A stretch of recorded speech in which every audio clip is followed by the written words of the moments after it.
ano era 1993. Depois de 6 jogos de sucesso moderado, o designer principal da franquia Mega Man decidiu sonhar grande. Com o retorno da franquia garantindo seu pulo da geração 8 bits para os 16 bits, Keiji Inafune queria tomar a posição de escritor para o próximo projeto, formulando com seu time uma espécie de soft reboot da franquia até então, mas que ainda tivesse os fundamentos de gameplay reconhecíveis da franquia antiga para não alienar sua fanbase. Um Mega Man mais sofisticado seria difícil de se fazer. Mudar sua temática, estética infantil de Astro Boy para algo mais sério requereu bastante redesigns e ideias jogadas fora. Para vocês terem uma ideia, teve até uma época em que esse era para ser o novo Mega Man. Sim, o Zero. Obviamente ia ser uma mudança muito drástica do que já era familiar, então tiveram que fazer outro design. Mas Inafune gostou tanto desse boneco que decidiu colocá-lo na franquia como um amigo mais forte, mais capaz, mais experiente e mais bonito do novo Mega Man Zero.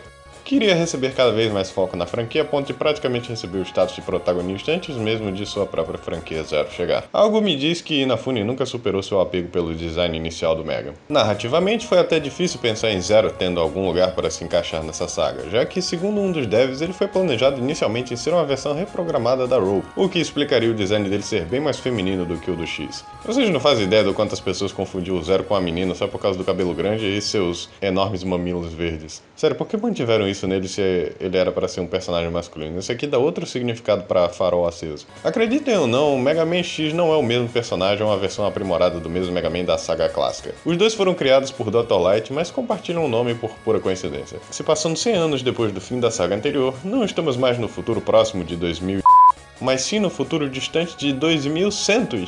Pois foi o tempo onde este novo Mega Man ficou em estado suspenso, passando por vários diagnósticos e simulações para que ele fosse otimizado em sua programação para ser o herói supremo da humanidade, tanto em termos de potência quanto de faculdades mentais, almejando a paz entre robôs e humanos que Light tanto almejava, e sendo encontrado por Dr. Ken, um cientista que encontrou os escombros do laboratório do Light e usa X como modelo base de todos os outros robôs produzidos em massa para evoluir o mundo no qual eles vivem.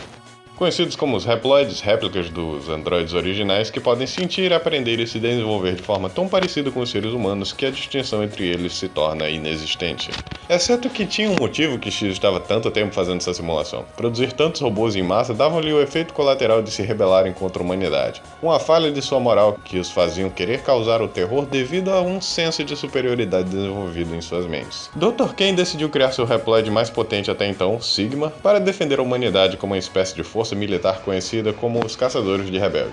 Sim, vou traduzir Mavericks para rebeldes porque Maverick não é uma palavra inventada e tem um sentido prático, então lide com isso. Mas por motivos misteriosos, Sigma de repente começou a se rebelar também, convencendo todos da sua patrulha a fazer o mesmo, deixando apenas X e Zero a derrotá-los no seu primeiro game, Mega Man X.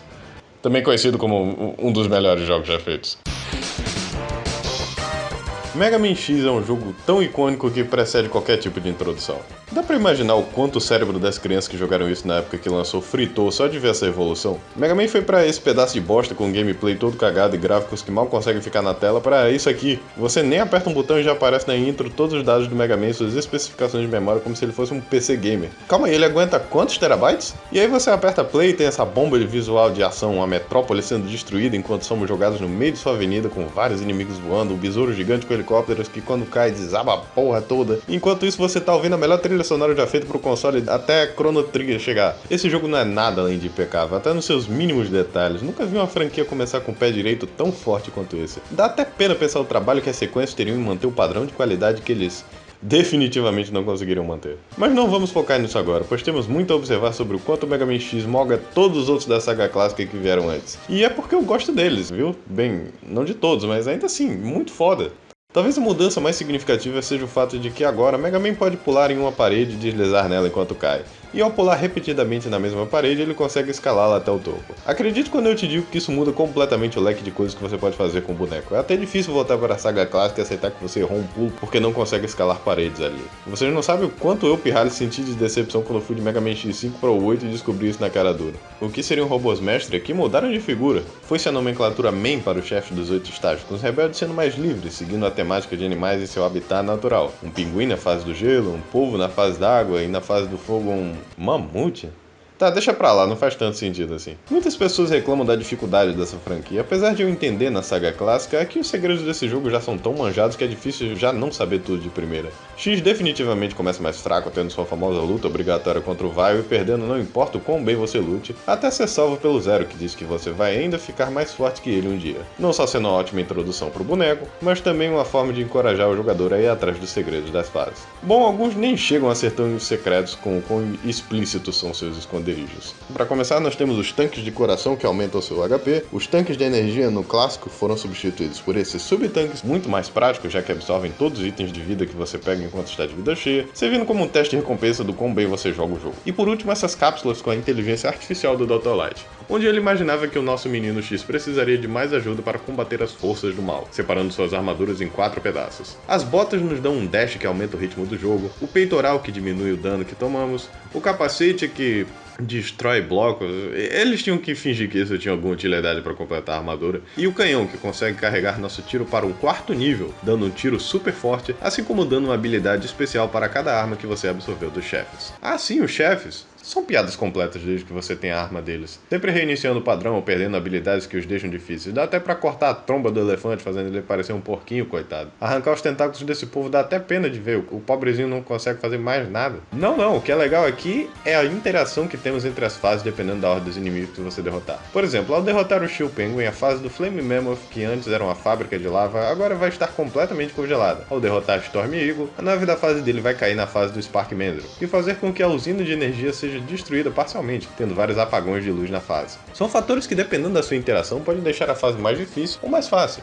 Toda essa interação para com o jogo deixa suas possibilidades de jogatina perfeitas para você jogar e rejogar da forma como você bem quiser. Eu já joguei esse jogo tantas vezes que consigo zerá-lo sem sequer ver um game over. São um dos poucos games que tenho maestria a esse ponto. Eu só não digo que joguei o jogo inteiro sem morrer porque tive que pegar o Hadouken. Isso aqui também não chega mais a ser segredo. Tem um morcego na fase do Armor da Armadillo que tem um sprite diferente dos outros, que eventualmente seria usado em Mega Man 7. Com ele, as chances de ganhar um 1-up são bem maiores e você consegue facilmente chegar no limite de vidas. Agora é só se jogar nessa parte do penhasco depois que o FPS começa a cair algumas vezes e aparece o Dr. Light com a roupa do Ryu, pronto para te ensinar o ataque mais forte do jogo, capaz de matar todos os chefes com um só golpe.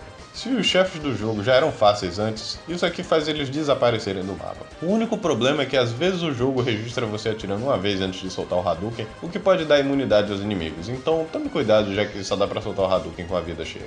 O arsenal aqui completamente destrói qualquer outro Mega Man clássico, não tem uma arma que eu não use aqui, ainda mais com o upgrade dos tiros. Dá pra destruir completamente os mini-chefes com seus multi-hits, ficar com a barreira e até completamente invencível como se você tivesse pego uma estrela do Mario. Bom, hora de lutar contra o Sigma.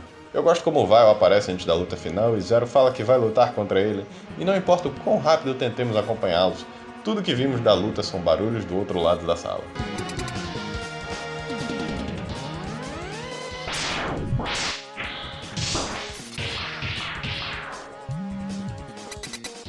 Zero já era, mas não precisamos nos preocupar, porque agora eu estou forte e posso mostrar o quanto eu me aprimorei, tanto em habilidade quanto em força.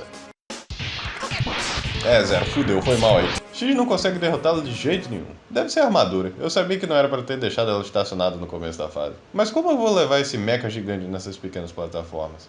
Zero se explode para destruir o robô do robô, e agora podemos matar essa cópia descarada do Boba Fett. Ele é tão inconsequente que consegui matar ele com o Hadouken sem nem estar na tela. Se você não tiver o upgrade de arma, Zero te dá seu próprio braço para que você fique com parte dele sempre com você, formando um laço eterno entre esses projetos de BL e robô. Mas como eu já tô inteiro, ele só morre aqui. Apesar dessa decisão de matar o Zero ser bem consequente no final das contas, isso acaba sendo uma cena bem poderosa para a época. Afinal, não era como se soubessem aqui que ele ia morrer e ser revivido mais umas 3 vezes durante a franquia. Aquele que você queria tanto superar finalmente foi superado, mas às custas de perder seu maior mentor. E com isso é só você, o Sigma e os 8 rebeldes que aparecem de novo por algum motivo. Padrão da franquia clássica, então é de se esperar que iriam colocar eles aqui. Mas nada que um Hadouken não resolva de novo. Eu gosto como a luta do Sigma é só um corredor vertical com uns buraquinhos de minhoca para você preencher seus tanques caso estejam vazios. Realmente dá um fator de intimidação ao boss final. Dá pra acreditar que o Sigma manda o cachorro dele pra lutar antes dele mesmo? Que filho da puta. Nem com Hadouken ele morre de vez, já que sua cabeça é implantada nesse bichão aqui, mas nada que já não possamos derrotar com facilidade por ser bom nos videogames. Com o Sigma derrotado, X olha o horizonte após o fim de tudo, perguntando-se quanta carnificina ainda seria necessária para manter a paz e quantos amigos ele terá que destruir no caminho. Eu preciso falar alguma coisa aqui, cara. Qualquer um com meio cérebro consegue ver que esse jogo é uma maravilha. O padrão dourado de qualquer reboot e começo de franquia. É tão bom que mesmo uma tentativa de um remake não chegou a brilhar tanto. Fizeram Maverick Hunter X no PSP 12 anos depois, em 2005. Mas mesmo com a trilha sonora reimaginada e gráficos em 3D, não chega a ser tão impressionante quanto o que o original conseguia fazer apenas com um cartucho que tinha um armazenamento 400 vezes menor que o disco do portátil. Eles tiveram algumas decisões criativas esquisitas, a principal ser mudar a história do jogo para fazer outro reboot da franquia. Isso mesmo, um reboot dentro do reboot, com direito a dublagens, diálogos entre os chefes antes das lutas para maior caracterização e um OVA explicando os eventos dos jogos antes deles acontecerem. Assim como em Mega Man Powered Up, eu imagino que a ideia era fazer remake de todos os jogos para a história fazer mais sentido com a progressão das sequências, mas Mega Man já estava em decadência nessa época, então em retrospectiva, a decisão do Inafune hoje parece mais estupidez. O jogo tem um modo jogável só com Vale, e apesar de ele ter um arsenal interessante, uma campanha diferente, o fato dele ter a mesma música tocando o jogo inteiro ao invés do resto da trilha sonora normal como com o X, faz jogar com ele ser insuportável.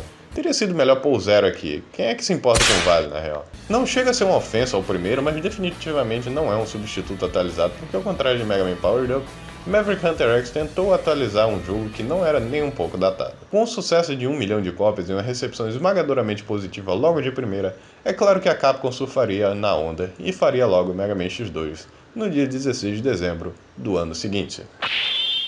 Dá pra imaginar a confusão de quem achava que o X em Mega Man X era um 10 romano? Os moleques se perguntando onde tava o Mega Man 7 ao 9 na época, até de repente aparecer X2. O que seria X2 ainda por cima? 12 ou 20? Ainda bem que eu sou de humanas e nunca mais usei álgebra depois da escola, então essa pergunta não me interessa. Mesmo depois do Sigma ser derrotado, um grupo de rebeldes começaram a atacar uma base de Reploids, e com o X e esse cara verde X indo pra lá e salvando o dia, ele descobre que mais 8 robôs rebeldes estão à solta mais uma vez, possivelmente graças a Sigma. Eu digo possivelmente, mas o jogo deixa bem claro que ele já voltou com todo vapor. Dessa vez com 3 aliados conhecidos como os Caçadores do X, tentando impedir nosso protagonista de vencer, ao chantageá-lo com as partes reconstruídas do Zero, dizendo que seu amigo poderia voltar à vida caso os encontre e os derrote nos estágios. Não durou nem um jogo e o Inafune já insistiu em pôr o Zero de volta na franquia. Tem um nome pra essa obsessão puramente estética que ele tinha por esse boneco, começa com A e termina com Tismo. Apesar de não ser tão bom quanto o X1, o X2 sabe que não é pra se mexer em time que tá ganhando. A estrutura manteve-se idêntica e o level design continuou com o padrão de acordo com gimmicks divertidas e interessantes, como a fase no lixão, onde a luta é contra uma borboleta que se transforma do casulo durante o combate, um projeto de Papa Legos cujo estágio contém bases onde você pode usar uma moto para andar pelo deserto, ou esse viado com o cu pegando fogo que anda pelas paredes na fase de lava com vulcões ativos. De quebra ficando com fogo azul para demonstrar sua segunda fase mais perigosa.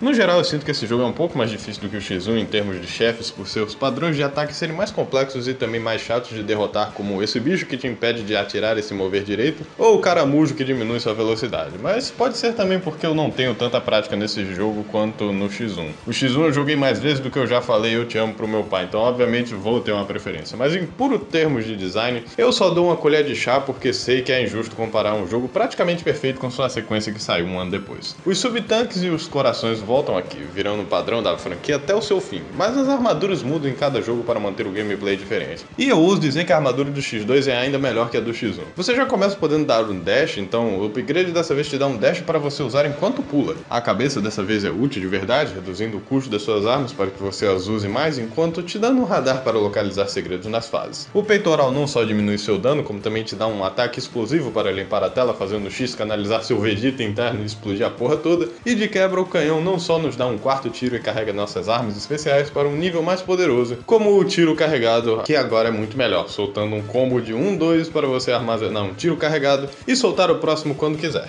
indo em um padrão diferente e melhorando seu alcance. Isso aqui derrete a vida de qualquer inimigo com bastante facilidade, muito útil mesmo. Talvez os mais penosos de derrotar mesmo sejam os Caçadores do X, Serges, Violent e Agile. Eles são os chefes de meio de fase que você precisa lutar nos estágios aleatórios em que eles aparecem. O problema é que todos eles deixam de aparecer quando quando faltam menos de 3 robôs rebeldes para derrotar, mesmo quando só tem um deles vivo. Eu deixei o último escapar nessa jogatina porque não sabia disso, o que me fez incapaz de reconstruir o Zero por completo, mas essa plotline é tão inconsequente que eu nem sei por que incluíram, já que ele canonicamente vai voltar do mesmo jeito. A única coisa que muda aqui é se você não reconstruir o Zero, as peças dele são roubadas do laboratório do Dr. Ken, e você tem que lutar contra o Zero de verdade para ele voltar ao normal. Se você tiver o Zero completo, aparece um Zero preto falso que será derrotado pelo Zero real, então tudo que muda são os diálogos e uma skip de boss fight. Dá pra acreditar que o Zero nem tinha uma espada antes desse jogo, só foi nessa boss fight que deram algo para ele se diferenciar do X. Pensar que a espada mais icônica da franquia nem tinha sido pensada inicialmente no conceito do boneco.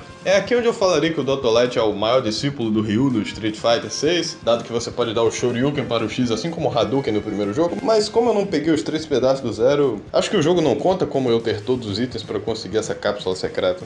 Que pena. Conceito estranho pra caralho, inclusive, toda vez que eu abro o menu tá o corpo esquartejado do meu melhor amigo na tela, que porra é essa? Enfim, com tudo acabado, basta derrotar o Sigma mais uma vez. Acho uma pena que tem que ser justo no pior estágio do jogo, onde você tem que brincar de Metal Gear Solid para escapar das luzes dos inimigos para pegar os itens e tomar menos dano. Meu cérebro de speedrunner só me faz querer sair voando pelo estágio, que reciclagem sem graça. Mesmo depois de derrotá-lo, ele vira esse wireframe 3D da própria cabeça. Esse é o vírus Sigma, cortesia do chip 6x4 ou é 6x4, o chip do Super Nintendo que dava gráficos e processamentos avançados ao game. Como eu jogava isso no emulador de 5.000 jogos em um, os efeitos 3D não eram emulados direito, então eles só serviam para diminuir o FPS do jogo. Isso quando o inimigo aparecia. Mesmo jogando isso agora e vendo os efeitos, não chega a ser nada impressionante. Essa espadinha 3D tem mais é que se fuder de tão chata que é de acertar a bainha. Se você acertar qualquer lado da espada, ela só reflete o dano e ela nunca fica parada nessa merda. Enfim, o vírus Sigma é o motivo do próprio poder voltar em corpos diferentes, sendo praticamente mortal. Então mesmo após derrotá-lo com Zero de volta ao nosso lado, mais uma vez,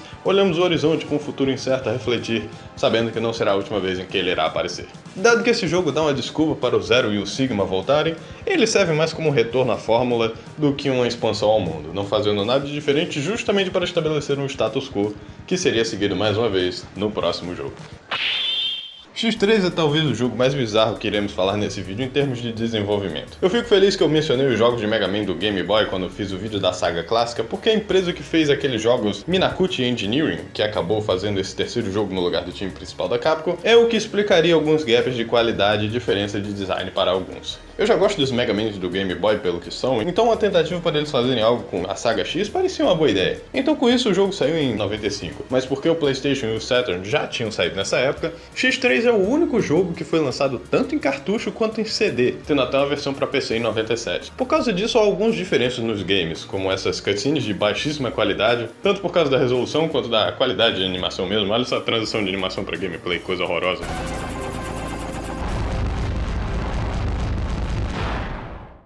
Eu só sabia que essa versão existia por causa da X-Collection do PS2 que eu tinha ser a única versão ocidental que mostra essas cutscenes. Eu até tomei um susto descobrindo que tinha isso no jogo pela primeira vez. Tem umas mostrando a intro do jogo, assim como uma para cada rebelde, mas não acho que a inclusão ou a ausência dela no game muda alguma coisa, sabe? O que muda é a trilha sonora que agora tem qualidade de CD sem compressão do chiptune de Super Nintendo. Alguns preferem o som mais cru que tem na versão 16 bits, mas eu já estava cansado um pouco de ouvir o mesmo rock pauleira nessa pegada instrumental, então ouvir a versão com mais variedade sonora do PS1 foi um grande frescor.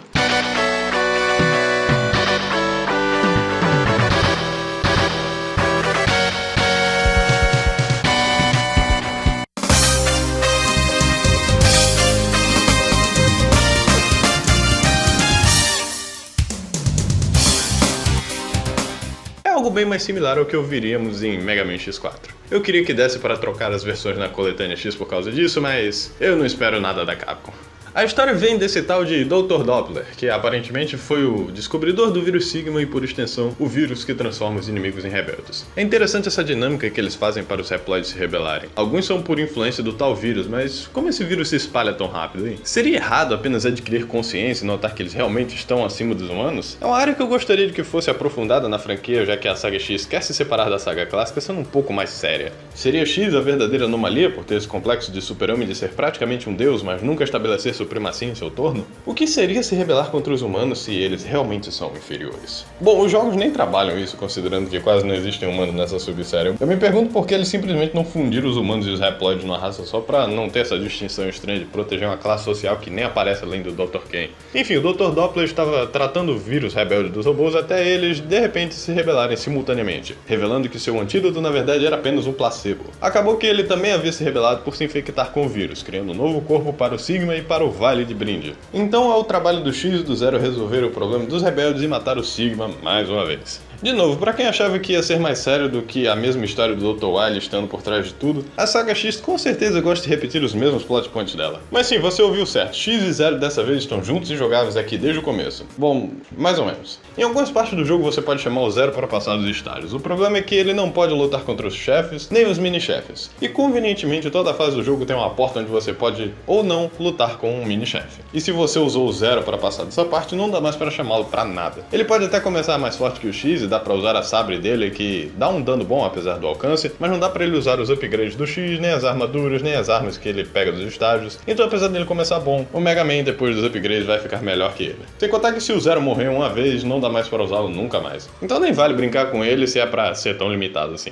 Afinal, que diabos o X faz com essas armaduras depois que o jogo acaba? Ele engorda uns quilos e não cabe mais nele? Dá defeito depois de um tempo? Enferruja? Essas coisas são muito boas pra você usar uma vez e nunca mais, cara. Guarda isso aí. Mega Man X3 tem muitas ideias assim. Na teoria parece legal, mas na real é tanta dor de cabeça que nem vale a pena utilizar. Pra começar, que esse negócio de toda fase ter uma luta com o mini-chefe deixa o game ter um senso de ritmo muito vai e para. E o dano que o jogo te dá faz o X parecer um boneco de papel. Já que o Zero só te ajuda na má vontade, às vezes eu uso ele pra tomar mais dano quando o X não tá podendo. Mas se essa é a melhor estratégia pra jogar o jogo, é um sinal de que você precisa pegar a armadura o mais rápido possível. Mas o design das fases é tão tosco com seu posicionamento de inimigos e o dano aumentado que você recebe, que nem dá pra conseguir os corações e os subtanques preenchidos de tão difícil que é só progredir nas fases. Olha isso, as gravações de X3 foram 4 horas, o mesmo tempo que demorou pra zerar o X4 2 vezes. E isso tudo foi só morrendo. Pode falar que é skill issue, mas se eu conseguir jogar os outros 3 jogos até aí tranquilamente, o problema está na mudança drástica de design das fases. Você tem que voltar várias vezes entre as fases por elas estarem mal distribuídas em termos do que você precisa em upgrades. Seja pela fraqueza dos chefes, por você precisar do upgrade do canhão ou dos mechas. Sim, sabe os mechas que você pode controlar de tempos em tempos nas fases antigas? Bem, você pode coletar diferentes tipos deles aqui. Um voador, um com a broca, um que é bom na água, mas todos eles se controlam da mesma forma. O que deixa a sensação meio broxante é que o design não foi pensado para ser usado durante o estágio, além de pegar o item que você só pode pegar usando esses mechas. Outra ideia boa que ficou broxa na prática. Falando em broxa na prática, essa é a pior armadura até agora. Eu gosto que você tem um dash não só no ar, como direto pra cima, o capacete, que é inútil como sempre, mostrando um radar de itens caso você já tenha derrotado o rebelde, o corpo, que diminui o dano pela metade, dá uma pequena barreira que não ajuda em praticamente nada para proteger, dado o tamanho, e o tiro carregado junto com o tiro duplo.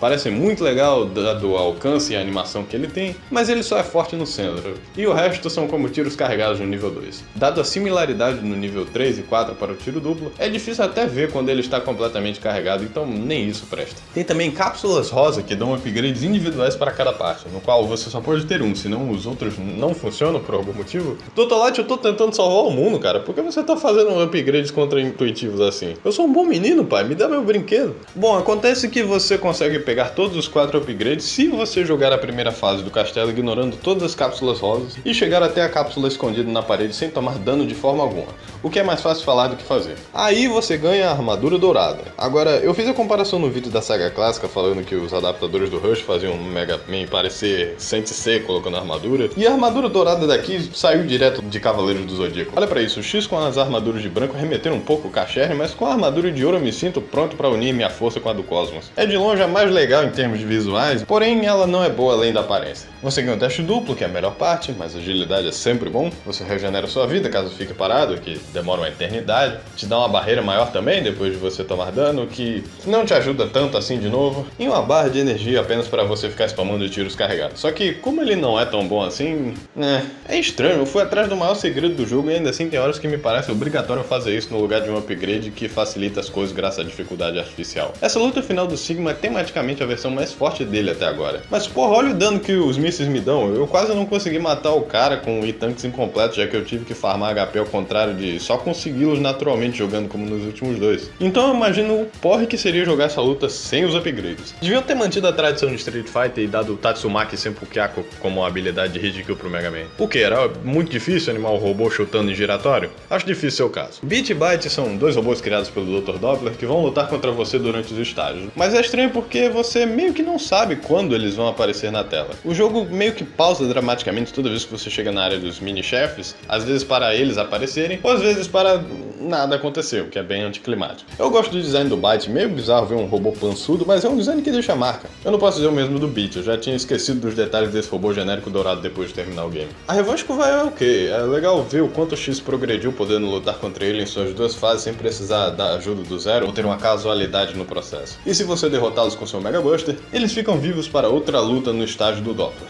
Dá até pra ganhar a espada do Zero se você fizer isso, mas de tão ruim que as armas são aqui comparadas a X1 e X2, eu preferi só matá-los usando a arma default do que me dar o trabalho de descobrir a arma certa de se usar na luta. E é porque o canhão do X já não é tudo isso. A única que eu gosto de usar é a do escudo elétrico, tendo uma barreira triangular que depois cai e solta relâmpagos. Acho que eu sempre ficava animado de ver armas defensivas de escudo na saga clássica, mas é porque eu estava confundindo com o quão boas elas são na saga X. Porque elas são muito melhores aqui, nossa. Por mais que tenham uns easter eggs, como interações diferentes dos personagens e boss fights que mudam dependendo de como você os derrota, eu não acho que isso compensaria por um level design melhor. Não é tenebroso, mas definitivamente é um jogo entediante. Sem o swag dos primeiros dois, parece um game que existe para vender cópias pela boa fé da franquia, sem muita criatividade. O que faz sentido dado o amadorismo da Minakuchi Engineering, mas é estranho. O jogo parece bom, tem ideias boas, mas não é. Tipo, olha essa parte do jogo aqui, uma parede cheia de espinhos onde você tem que esperar duas lesmas te carregarem até o topo da fase. Que divertido!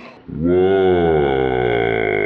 Depois da revanche dos 8 chefes, Beat, Byte, Vile e Dr. Doppler, nossa, foi robô pra caralho dessa vez, X derrota Sigma com o vírus Sigma saindo mais uma vez. Por algum motivo, Lava começa a sair do laboratório, meu Deus, socorro! Mas quando o X está prestes a ter seu corpo roubado, Zero aparece para instalar o Windows Defender no Sigma, mandando ele pro caralho enquanto o laboratório do Doppler desaba. Pela terceira vez, X e Zero olham pelo horizonte, pensando sobre quando o Sigma irá retornar, mas o narrador fala algo muito bizarro que faz você questionar o que diabos ele quis dizer com esse spoiler. Para se livrar dos rebeldes, X precisa destruir o Zero.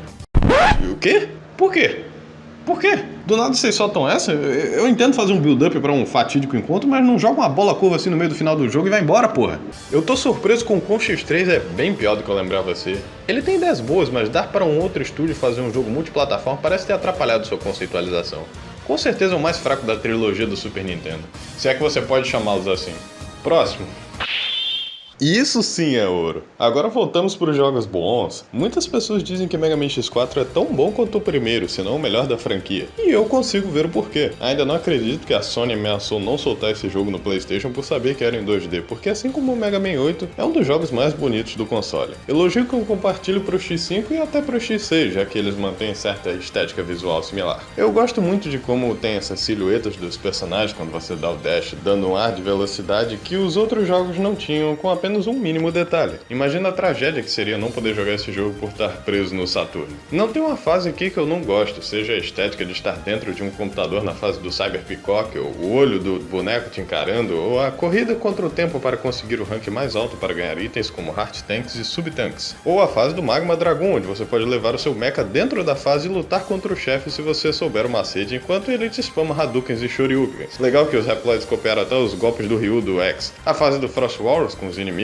dos jogos passados congelados na fase, e o gelo derretendo as plataformas. Ou o Jet Stingray, que você joga em um hovercraft surfando pelas águas até chegar no chefe. O robô ainda chega atrasado, dado que ele aparece na fase e você tem a chance de dar grau em cima dele. Claro que são pequenas coisas, mas com essa fluidez nas animações, até ver uns pedaços de madeira caindo da cachoeira ou um estágio de plantas cibernéticos que se regeneram fazem a criação de mundo sobre esses robôs rebeldes, com a ajuda da descrição do que estão fazendo em cada estágio e a curta interação que eles têm com o X e Zero, mais únicas. Os rebeldes agora têm um pouco de criação de mundo junto com a personalidade que dá pra ver dentro do game, no lugar de ter que procurar em um manual ou conteúdo adicional. Isso é muito bom, mesmo que não chegue a ser nada super profundo. Funciona. Sim, eu falei X ou Zero. Nada daquela putaria do X3 de só poder controlar o Zero em condições super específicas. Agora os dois têm campanhas separadas e trabalham individualmente. Eu só me pergunto o que X ou Zero estão fazendo durante a campanha enquanto o outro está ocupado matando todos os rebeldes. Essa história onde Reploids cria uma colônia espacial para se rebelar contra a humanidade com direito a um canhão que pode destruir a Terra. O que é mais importante que parar essa merda aqui?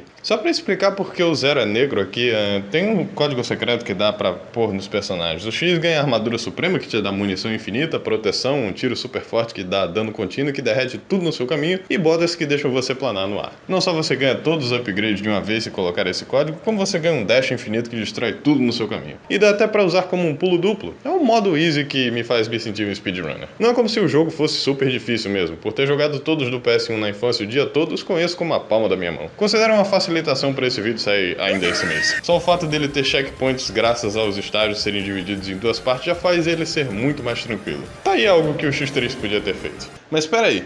O Zero Negro era um fake feito pelo Sigma no X2. Isso quer dizer que eu tô jogando com um Zero falso? Eu estou fake listando Mega Man X4? O gameplay do X não é nada que você já não conheça esse ponto. A novidade aqui é o Zero, com um gameplay tão refinado que ele nem ganha as armas do X, mas sim habilidades novas ao seu arsenal como um pulo duplo, um shoryuken com seu sabre de fogo, uma queda livre com a espada de gelo, todos por algum motivo com um nome em japonês. Acho que eles não tiveram saco de traduzir ou acharam legal os golpes soarem estrangeiros. Claro que isso faz com que você não tenha hard counters contra alguns chefes, mas se você souber spamar de forma correta os golpes do Zero, você pode diminuir os frames de vulnerabilidade do oponente, derretendo a vida dele de forma bem mais rápida do que só usando o combo de 3 hits. Ou como o Zero chama, Hu-Ha-Hu! Ele começa mais fraco que o X em termos de gameplay, mas com todos os seus ataques depois de derrotar os rebeldes, ele quebra o jogo ao meio. Não tanto quanto o dash do X, mas ainda assim. O Black Zero não ganha nenhum upgrade, infelizmente, é só uma mudança de estética, por enquanto. Mas aí, diria que ficou mais legal que o Zero normal. O design sonoro de Mega Man X já era bom desde o começo, mas agora que não tem essa putaria de ser metade jogo de Super Nintendo, metade da outra geração, a trilha sonora teve o upgrade que merecia. O hard rock, feito em softwares de músicas mais avançados, dá a vibe futurista com músicas bem mais energéticas. Não tem uma música ruim aqui, a dublagem dos personagens, por mais cômica que seja, é muito boa de ouvir durante o gameplay também. Eu gosto muito que toda vez que você está prestes a lutar contra o rebelde, agora aparece essa tela de perigo como se você tivesse apertado um botão de autodestruição em uma usina nuclear. É um alerta no nível de quando você é descoberto no Metal Gear.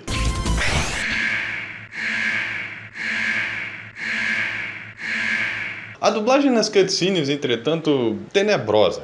Podre de ruim. De novo, eles estavam compartilhando do elenco do Mega Man 8, e sendo justo com o Mega Man 8, só tem 3 cutscenes ali e é um jogo que não se leva muito a sério. Só que em X4, com essa sendo o jogo da saga X com orçamento bom para focar na história e na apresentação, a dublagem precisava ser melhor do que só pedir dubladores que sabiam inglês e moravam no Japão, porque parece o único requerimento para você ser contratado ali. A atuação e interpretação de texto? Zero. Zero, please, don't fight with my brother. A Iris tem um sotaque fanho cuja origem eu não consigo identificar e não dá pra ouvir o que o coronel fala em metade das suas falas. What do you think you're doing? What do you think you're doing? Stop the coup now! Zero tem uma voz de adolescente que tá passando pela puberdade e não consegue falar grosso, e o Mega Man X tem a mesma voz de criança que o Mega Man clássico, que só não funciona. A cena da morte da Iris é infame por quão mal atuada é. Faz a morte da atriz do DMC1 parecer uma obra de arte por comparação. Gente, ó! A Enel tirando! O macaco morreu!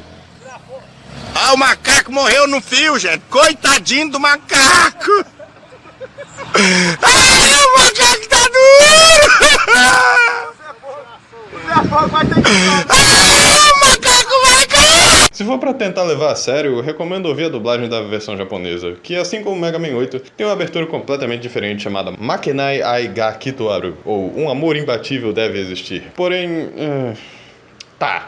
Hora de falar da história, que, de novo, é a pior parte desses jogos. Uma organização chamada Repliforce, aliada militar dos caçadores de robôs rebeldes criados pelo Dr. Ken, não acredito que esse cara ainda tá vivo, é acusada de fazer uma cidade no ar, apropriadamente chamada de Sky Lagoon, colidir embaixo de outra cidade, matando milhares, se não milhões de pessoas. Eu fico surpreso que não enfatizaram tanto nesse massacre. Isso aqui é meio brutal, cara. Enfim, o que aconteceu foi que Magma Dragoon, ex-caçador de rebeldes que decidiu se juntar à Repliforce, fez esse golpe para que a própria Repliforce fosse culpada por tentar um golpe de estado e se estabelecer como a maior força militar do planeta. O que a Repli Force responde com: a gente vai chamar todos os Reploids para uma colônia espacial em um movimento separatista.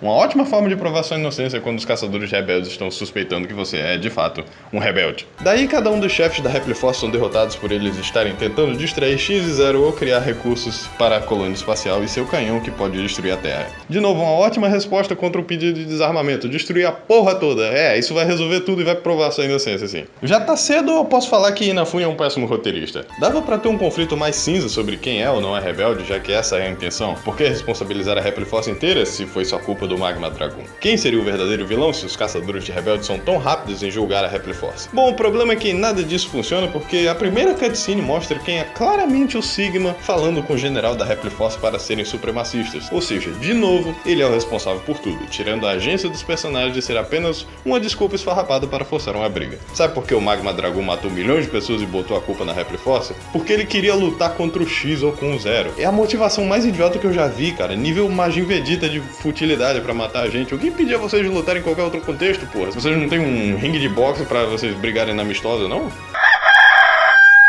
Não só isso, como o coronel e o general têm várias chances para desarmarem seus exércitos e serem questionados justamente e recusam a ponto de escalar as coisas nessa proporção. O que chamar isso além de rebeldia? Eu não consigo ter pena ou estar do lado da Repli Force aqui porque é tão na cara que a culpa é do Sigma e eles forçam a barra para falarem que são culpados, a ponto de nem dizer que eles foram possuídos pelo vírus Sigma para explicar essa burrice. Não, causando discórdia por puro orgulho. O favoritismo do Inafune também é presente, dado que o X não tem tanto apego emocional aos personagens que ele tem que matar, dado que o personagem que tem mais interações com o coronel em nível pessoal é o Zero. Estranho pensar que o X é o personagem pacifista quando ele matou todo mundo nos primeiros jogos, e nos créditos do jogo ele parece muito mais tranquilo que o Zero. Acho que a primeira vez sendo protagonista de verdade foi um pouco demais para alguém sem o costume de matar amigos rotineiramente.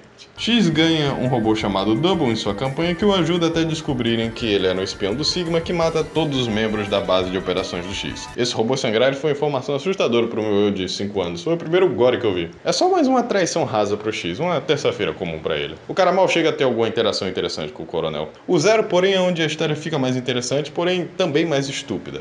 Na hora de encontrar Double, o Zero encontra Iris, irmã do coronel que se apaixona pelo Teta Verde enquanto essa insurreição acontece. Iris tenta vez após vez fazer com que Zero se dê bem com o coronel e que eles parem de brigar, mas a primeira coisa que o Zero faz quando ele é chamado para conversar, implicando que eles já iam resolver as coisas amigavelmente, é atacá-lo com a espada e depois pedir para ele parar o golpe. Você é retardado por acaso? Que espécie de abordagem é cortar a goela dele pra depois fazer as perguntas? Agora é que você matou qualquer tentativa de resolver as coisas sem briga, cara. Zero eventualmente mata o coronel de vez, o que faz Iris surtar contra ele e ir para a colônia espacial tentar matar o Zero, ela mesma. Claro que não dá certo, forçando os dois a lutarem até a morte, e o jogo quer desesperadamente que eu leve essa cena a sério. Mas primeiro, essa dublagem... What am I fighting for? Segundo, por que eu devo me importar com a Iris? Porque ela tem um rostinho bonito e porque eu vou projetar meus desejos de solidão pro Zero ficar com a namoradinha?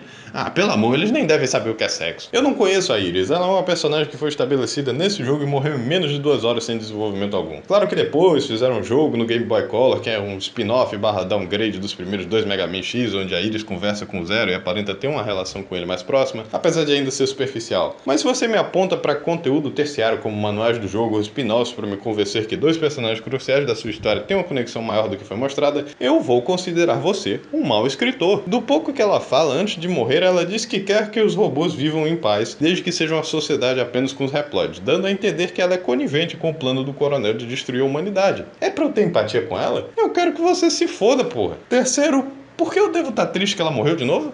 Tá me dizendo que não dá pra levar o corpo dela pra algum lugar e ser reconstruído? Vocês entram nas fases pelo que parece ser teletransporte. Não venha me dizer que não dá tempo de sair, voltar da colônia espacial e deixá-la no concerto. Eu apareço aqui toda vez que eu termino uma fase. Mesmo que o corpo dela seja explodido em pedaços na estratosfera, quando isso impediu um robô de ser construído de novo? O Zero foi reconstruído de um torso e um braço. O Vale foi reconstruído aparentemente do pó. O Sigma você pode destruir ele em níveis subatômicos que ele sempre acha uma forma de voltar pro próximo jogo. Porra, todos os robôs que a gente luta em todo jogo a gente tem uma revanche na fase final, não é possível que não dê pra reconstruir a Iris. Morrer na cutscene é sempre mais final que morrer durante o gameplay, incrível. Uma luta com esse general estúpido depois... Caralho, ele é gigante, nem pra sair do trono quando eu chego. Tem que se aproximar dele só pra ser considerado um adversário à altura. Que desrespeito do caralho. Essa luta é mais fácil com o Zero, acredite ou não. Os tiros do Mega Man não atravessam a tela, então fica mais difícil de acertar ele, até abusando desse golpe como eu tô fazendo o tempo todo.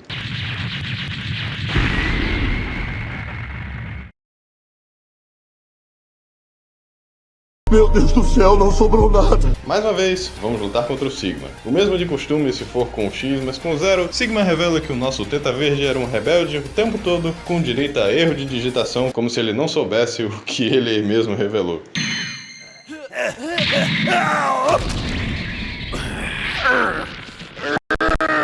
Caralho, Zero, você era um rebelde? Zero foi, assim como o Mega Man Power Fighter espoliou a gente, a criação suprema do Dr. Wily, que era forte o bastante para estraçalhar o Sigma quando ele era um robô caçador de rebeldes. Por muito pouco o Sigma consegue derrotá-lo, mas esse contato com o Zero foi o que aparentemente mudou seus circuitos a ponto de virar o vilão poderoso que conhecemos hoje.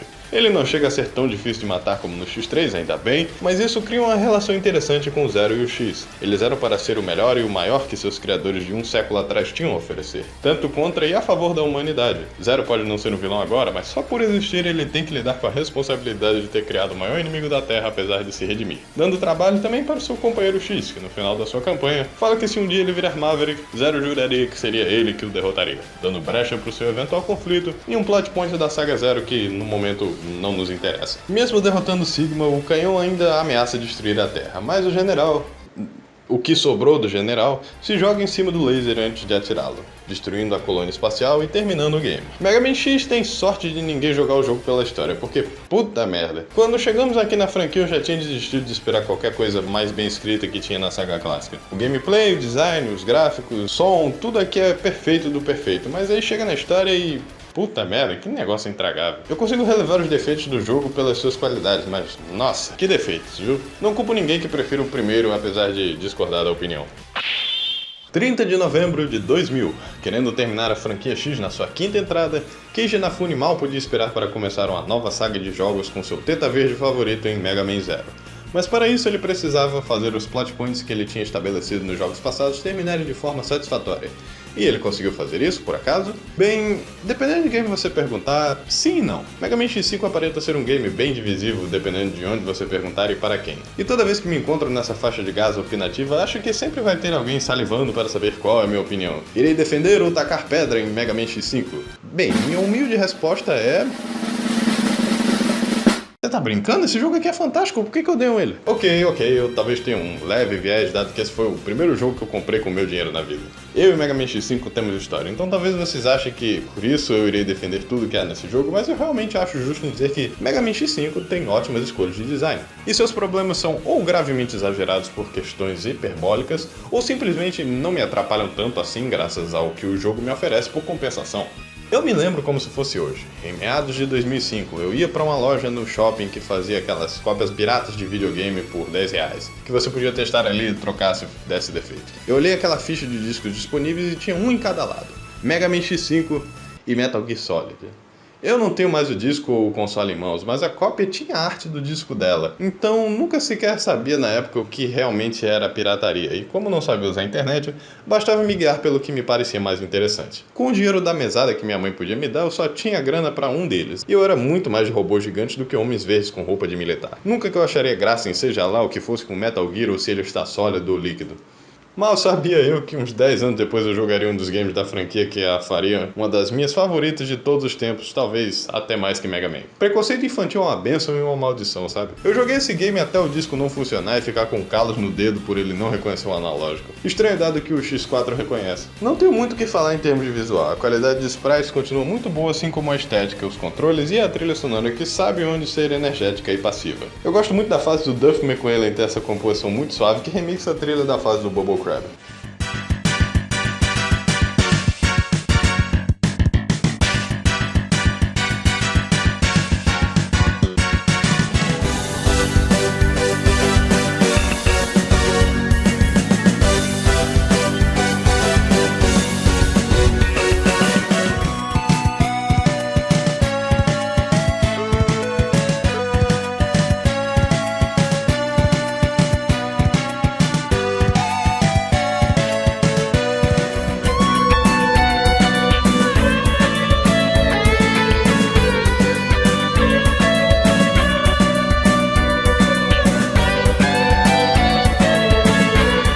McWaylen, cara. Puta que pariu, que nome bom. Essa história é velha, mas vale a pena contar. A localizadora desse game aqui, Alison Court, dubladora da Claire Redfield nos primeiros jogos de Resident Evil, tinha um marido na época que era muito fã de Guns N' Roses, então ela nomeou todos os rebeldes em homenagem aos membros da banda como um presente de amor. Fofo. Dado que a série é cheia de referências musicais e tem a trilha sonora rock pauleira, até que combina. Por isso Axl Rose virou Axl the Red, Slash Hudson virou Grizzly Slash e Duff McKagan virou Duff McWaylen. Pô, esse trocadilho me quebra toda vez, cara. É tão absurdo que me faz esquecer que os olhos dessa baleia não são essas bolas verdes da frente, e sim esse negócio aqui do lado. Eles chamam tanta atenção que até faz sentido se você ignorar que baleia não tem 4 olhos. A Legacy Collection 2 faz uma localização mais adequada dos nomes, mas eu já falei Duff McWaylen demais na minha vida pra trocar de nome agora, porque o correto é Tidal Whale. Tidal Whale é o caralho. O nome dele agora é Duff McWaylen porque eu disse que é. É por isso que eu vou jogar essa merda no emulador. Nem fudendo que eu vou gastar dinheiro na coletânea de 4 jogos onde só 2 prestam pra mudarem meus nomes favoritos só pra ter um overlay que eu posso simplesmente colocar na edição sem ninguém perceber. Ups, acabei de dar spoiler sobre o que eu acho dos próximos 2 jogos, mas enfim. Uma pesquisa na internet me fez ver que a Legacy Collection tem alguns problemas em rodar os jogos do PS1. Tanto a primeira quanto a segunda no Switch e no PC. O que é estranho, já que no emulador até com upscaling roda lisinho nas minhas gravações. Só avisando pra vocês ficarem avisados nos problemas caso forem comprar depois disso aí, não sei. De novidades do gameplay, podemos finalmente agachar. Não diria que isso era um problema gigantesco nos jogos passados, dado que podia desviar de tiros altos só usando o dash, mas é conveniente, sim. Dá até pra fazer teabag nos inimigos. Também dá pra apertar pra cima pra você andar em ziplines pulando. O que é adição esquisita pra pôr no jogo? O que? 0 e X vão fazer polidense nas tirolesas? De onde veio essa ideia? Ficou mais fácil de fazer o dash cancel do 0 pra spamar dano, mas só até você pegar o upgrade que usa os mesmos botões para um golpe especial. Aí fica bem mais difícil acertar o timing. O ataque giratório do 0 é muito roubado aqui, faz picadinho de qualquer coisa que aparece. Ainda mais agora que o Black Zero tem algumas partes de upgrades embutidos no arsenal, como aumento de dano, redução de knockback e a capacidade de destruir projéteis. A cor do dash é roxa agora, combinando ainda mais com o esquema de cores do 0. Muito foda. A armadura suprema do X recebeu uma pintura, mas ainda funciona de forma similar, e por algum milagre o X não deixou a armadura do último jogo encolher na lavanderia. Porque agora você pode escolher ficar com ela dependendo de quem você jogar no começo do jogo. Se você escolher o 0, ele vai chegar atrasado quando o Sigma aparecer no meio da cidade para lutar contra essa cabeça da Estátua da Liberdade. Não faço perguntas. Lá o X vai perder sua armadura por ter chegado mais cedo, e o 0 vai perder seu Z-Buster se você escolher o X. Voltando do Mega Man X3, 0 agora pode atirar igual o Mega Man, mas pra que você vai fazer isso se o dano do canhão do 0 é pífio? Tem péssimo alcance e demora 7 anos pra sair, só dando para atirar a pé também. Se eu quiser jogar o jogo com opções de longa distância, eu só vou pegar o X, galera. O que é bom, dado que agora podemos escolher que personagem nós jogamos, assim como que armadura o X está a fim de usar para matar seus antigos amigos. Pelo menos ele tem um senso de fashion, mas é uma ideia um pouco mal implementada, porque muitos dos desbloqueáveis são só upgrades e armaduras para o X, que você só pode desbloquear quando tem todas as 4 partes dessa vez. A graça era justamente que podíamos sentir as diferenças que elas faziam no gameplay aos poucos, então isso é meio broxante, mas ainda é mais broxante quando você tenta jogar só com 0 na sua playthrough, porque a IA do Dr. Light meio que olha pra você e fala: foi mal, eu não tenho nada pronto pra tu não, 0. Tinha como entregar isso aqui pro X? Fala pra ele que o pai deu a benção. Benção, pai! Além do mais, o jogo te encoraja a usar só um dos personagens mesmo, já que, apesar deles compartilharem subtanques reduzidos para 2 de vida e 1 de munição desde o X4, o que é meio inútil, já que eu quase não gasto munição nessa jogatina, mas o ponto é que, apesar de eles compartilharem isso, eles não compartilham os corações de vida. Uma decisão esquisita mesmo, não sei porque eles não podiam ajeitar isso quando o 0 sequer consegue pegar alguns desses upgrades. Adicionalmente, temos o sistema das partes no qual eu aludi mais cedo. O problema é que eles funcionam de uma forma muito obtusa, a ponto de eu mal saber explicar como eles funcionam. Quando você derrota um chefe, você tem a chance de ganhar partes, pequenos upgrades que você pode colocar nos personagens para fazer a jogatina um pouco diferente caso você queira. Uma extensão no alcance do sábio do 0, pulo mais alto, dash mais forte, andar mais depressa, coisa assim. Mas para pegar todos com garantia, você precisa que os chefes tenham o nível mínimo mostrado embaixo da sua vida, assim como o tamanho que elas têm. E como eles aumentam, bem, nesse jogo há uma segunda mecânica envolvendo a história. Por Sigma ter voltado, ainda bem que eles falam isso logo no começo, ao invés de fingir que não vamos lutar com ele logo de cara, né? Ele decide usar o fato de que tem o vírus Sigma ao seu dispor e destrói seu corpo de propósito como uma distração para espalhar o vírus na Terra. Uma colônia espacial chamada Eurásia, sendo construída para substituir a que eles tinham perdido na Guerra da Repliforce do jogo passado. Esses jogos são tão ruins em ilustrar conflitos em larga escala que nem pareciam uma guerra, dado que só estamos fazendo o que sempre fazemos. Mega Man é a única franquia onde as partes interessantes que acontecem são justamente as quais nós não jogamos. Enfim, a Eurasia está entrando em colisão com a Terra, ameaçando destruir toda a humanidade se entrar em choque com o planeta graças ao caótico caçador de recompensas Dynamo destruí-la. Com isso, temos 16 horas para ir atrás das fases dos chefes para pegar partes de um canhão chamado Enigma, que tem chance de destruir a colônia Eurasia antes que tudo vá pro caralho. Com cada estágio que você selecionar, uma hora vai passar dentro do jogo, e incluindo as 2 vezes que o Dynamo te atrapalha com uma luta, são 10 horas gastas no total. Tempo suficiente para pegar os itens antes da colônia cair, mas não para pegar todas as partes, porque as partes são baseadas nos níveis dos chefes, que são baseados no quão bem você joga, quantos Mavericks você derrota e o tempo que resta. Ainda por cima, você pode escolher partes e mais vida ou mais energia para a sua arma, apesar de que parece não ter diferença alguma pro qual você escolhe, já que o dano que você toma é o mesmo e os upgrades não são compartilhados pelos personagens. Além disso, 0 e X sem armaduras podem usar 4 dessas partes, com armaduras o X usa 2, a não ser que ele use a armadura Gaia, porque a armadura Gaia é um pedaço de bosta e não pode pegar porra nenhuma. Deu pra entender tudo que eu falei? É uma gororoba de mecânicas que no fundo, nem é tão consequente no jogo assim. Deviam só ter feito o que Mega Man 7 fez e só estabelecer um sistema de moeda dentro do jogo pra você comprar e desbloqueá-los quando você quisesse. Eles já tinham acertado nisso, não sei pra que inventar moda agora. Falando em inventar moda, agora que os caçadores de rebeldes tiveram uma mudança em políticas depois da Guerra da Repliforce, temos 3 novos personagens em direto contato representando os caçadores de Mavericks agora. Cygnus, não Sigma, Cygnus, comandante dos caçadores que substituiu o último comandante que...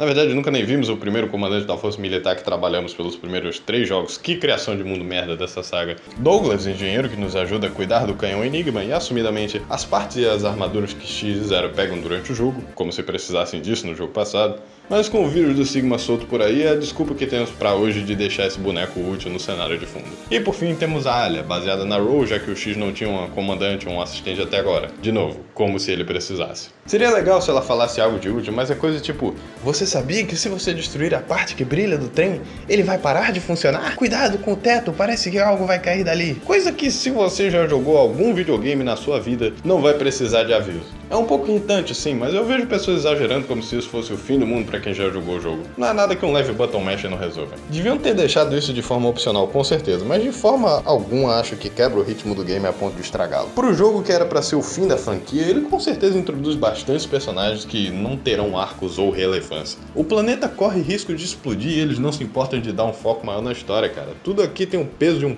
pano de prato molhado. O orçamento foi diminuído, já que não temos mais dublagens ou animes de cutscenes, optando por um estado mais visual novel em termos de apresentação, que eu acho que funciona. Pela primeira vez nesses jogos, a abertura americana é melhor que a japonesa, já que combina muito mais com a vibe celebratória dos jogos, tendo um remix de vários leitmotivs da saga inteira, enquanto na japonesa escutamos uma música de rock esquisita chamada Monkey.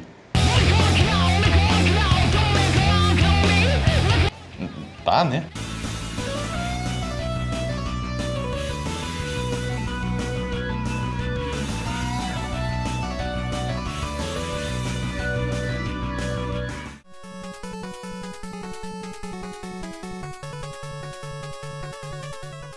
A vibe celebratória do jogo se compartilha em várias facetas referenciais aqui do game. Desde a arma do Squid Adler sendo uma modernização da arma do Elecman, esse rebelde tendo afiliação com o Lunch Octopus do primeiro jogo e tendo interação com X quando lembra que ele o matou, e guardando certo rancor sobre isso, Spyro Pegasus tendo uma luta ao ar livre como na base do Stormy-All no X1, Dark Dizzy tendo o mesmo padrão de ataque do Shademan, sendo um robô morcego que chupa seus inimigos, um dragão na fase do Matt Rex dando um leve callback do dragão do Mega Man 2, a estrutura de fase dos estágios do Sigma, especialmente sendo a fase do Quickman e seus layers da morte remasterizados aqui, com direito a uma arma que também para o tempo. Sem contar o Yellow Devil, e sua música remasterizada voltando com o Shadow Devil sendo um dos chefes que mais dão dano por contato da franquia. Virando outro chefão durante isso enquanto você usa a mesma fraqueza que você usa em Mega Man 1. Um chefe do X1 também retorna aqui, o Sigma aparece a luta final que rola com o Gamma no Mega Man 3. E como se isso não bastasse, temos agora a luta que o X3 nos spoilerou que teria do Mega Man contra o Zero. Temos até os blocos que desaparecem fazendo sua única aparição aqui, mas eu já tive que lidar muito com esses negócios na saga clássica. Então eu estou muito calejado pra morrer. Corta isso na edição, por favor. Mas antes disso, vamos falar dos eventos que nos levam até essa tão esperada luta. O canhão Enigma não podia ter um nome mais apropriado. Esse canhão até hoje, em 25 anos depois desse jogo sair, não tem uma explicação de como funciona. É um RNG completo se esse bagulho vai funcionar. Parece que as chances dele destruir a colônia Eurásia ou não são as mesmas independente de você pegar as partes dos chefes. Pode sim acontecer, e se acontecer na chance de 1 milhão, você pula logo pro final do jogo, com speedruns do game terminando em menos de 20 minutos. Agora, se não rolar o que é esperado do jogo, você vai para a segunda metade do game, onde eles tentam fazer um plano B meio kamikaze. Um ônibus espacial irá explodir o que sobrou da Eurásia, com o piloto tendo uma breve margem de tempo para escapar com vida. X quer ser o voluntário, mas Zero se oferece por dar mais valor à vida do seu amigo. O problema é que o ônibus espacial também pode fracassar, mesmo se você pegar todos os itens dos outros 4 chefes restantes, e se isso acontecer, os destroços da colônia atingem a Terra, causando um genocídio irreparável nos quais não vamos ver porque Mega Man é assim. A esse ponto eu já desisti de ver humanos de novo na franquia. Com isso, a concentração do vírus Sigma, que aparece em alguns estágios atacando o X, mas deixando o Zero mais forte por ele ser o rebelde original, fazem-o reagir a ponto de criar a mutação apropriadamente chamada de vírus Zero, que pode reiniciar o Zero a configurações de fábrica, deixando ele do mal para seu confronto, ou deixando com tanta carga do vírus que seu corpo recebe imunidade e ele volta ao normal. Se o Zero ficar do mal, você automaticamente pegou o final ruim. E se você tinha usado ele o jogo todo, incluindo para pegar os upgrades de vida, se fudeu. Agora jogue com X sem vida, provavelmente sem armadura completa e com partes aleatórias. Eu posso ver como algumas pessoas podem se incomodar com perder o Zero por puro RNG, mas as chances disso acontecer são tão grandes quanto a de destruir a Eurásia de primeiro com o canhão Enigma. O que quer dizer que não é muito grande, você tem que ter um azar miserável se for o caso. Eu até joguei com o Zero na primeira gravação e exclusivamente com ele para ver como seria a experiência de ser o azarado de perder o Black Zero e simplesmente não aconteceu. Não importa quantas vezes eu reiniciasse a cutscene. De todas as vezes que eu joguei, só me lembro de algumas vezes onde não consegui pegar o final normal. Então, apesar do RNG ser inconveniente para alguns, eu gosto disso. Dá a sensação de perigo, que há algo realmente fora do seu controle. E com isso uma chance de ver possibilidades paralelas que nenhum outro jogo da franquia tem. Mas a única forma que o conflito do Zero e do X fazem sentido é o do final ruim. Porque no final bom, na perspectiva dos dois, eles lutam por motivos bem idiotas. X não confia que o Zero esteja bem após a contaminação do vírus e pede para ele voltar para a base de operações, apenas para Zero se recusar dado a urgência da situação. E já que nenhum deles quer admitir o erro, eles brigam até um deles cair. Agora sim podemos falar da grande luta que terminaria a franquia, X vs Zero. A conclusão de Wily contra Light, o potencial supremo versus o zero absoluto, Alpha versus Omega. Uma coisa que sempre foi assunto desde que o jogo saiu na discussão dos espaços de Mega Man era sobre quem era o mais forte entre os dois Reploids icônicos no qual jogamos pela franquia inteira. E agora podemos fazer parte dessa discussão ao colocar um contra o... A luta terminou. Todo esse hype que as pessoas falam que vale a pena jogar o game só por isso e que a história tava há tanto tempo falando que ia ser um encontro épico, quando nas 2 gravações eu consigo matar o chefão antes mesmo da música entrar na segunda parte. É muito boa, eu gosto muito do remix que tem no Rockman Holly, que vocês deviam ouvir. A música do estágio final no geral é incrível, eu gosto muito da que vem antes do Boss Rush, que parece um Eurobeat que você veria tocando em Initial D.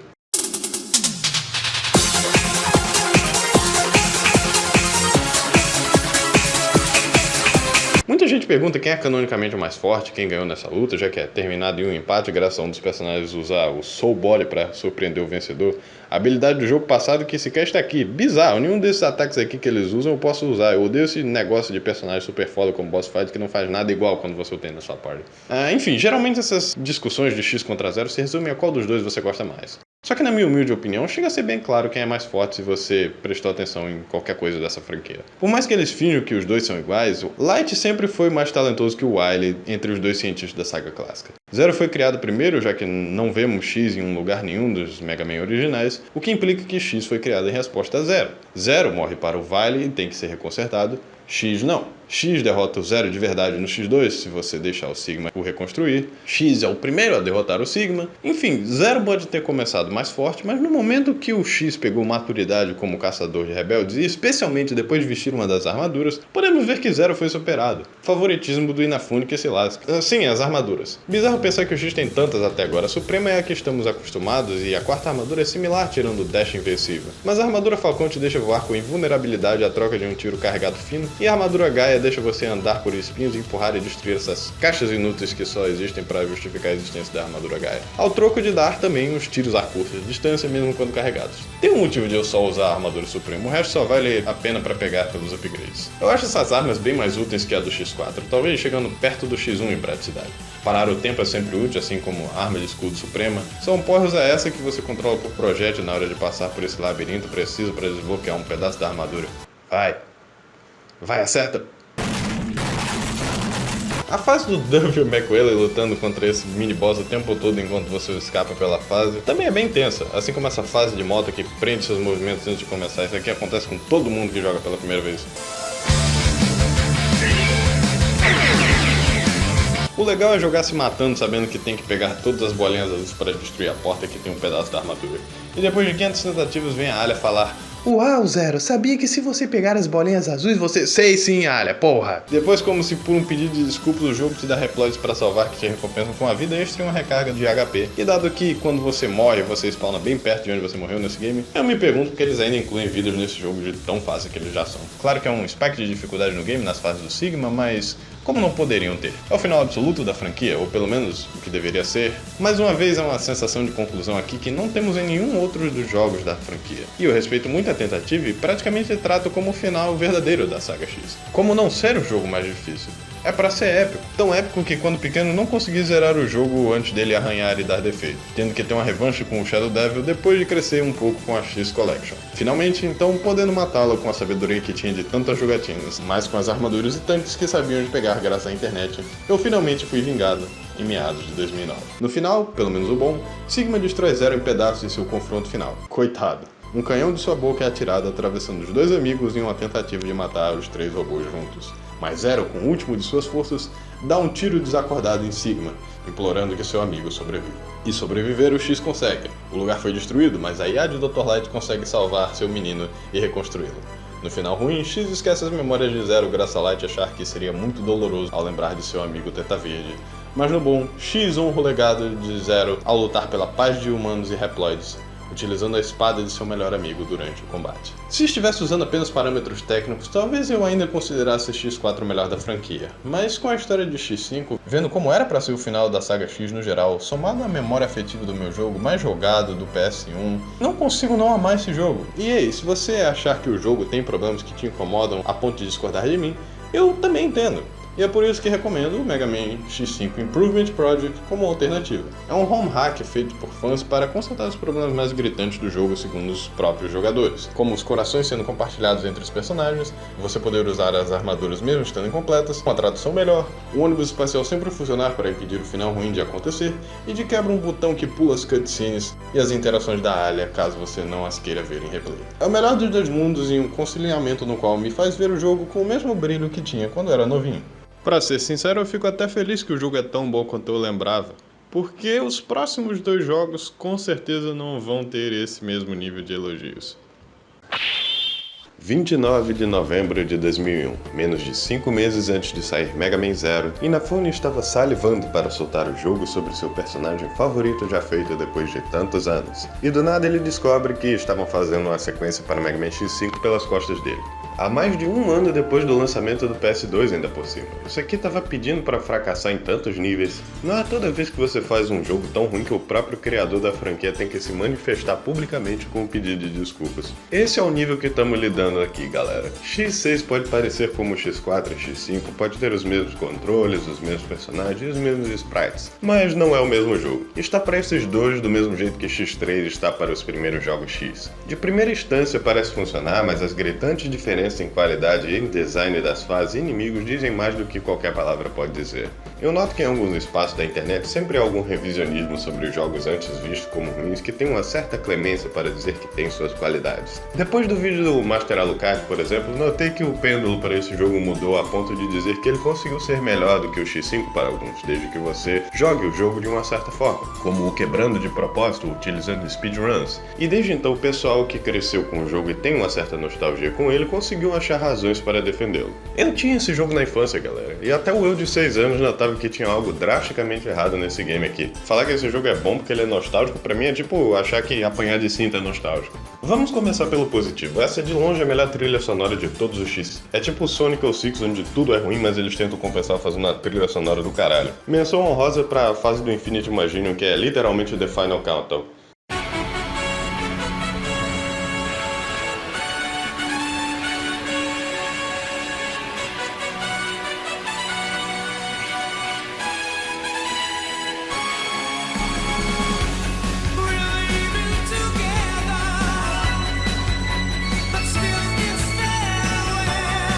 Acho Acho que é isso, é o único elogio honesto e sem ressalvas que tenho sobre X6 é sobre a trilha sonora. Inegavelmente fantástica. O resto do jogo, porém...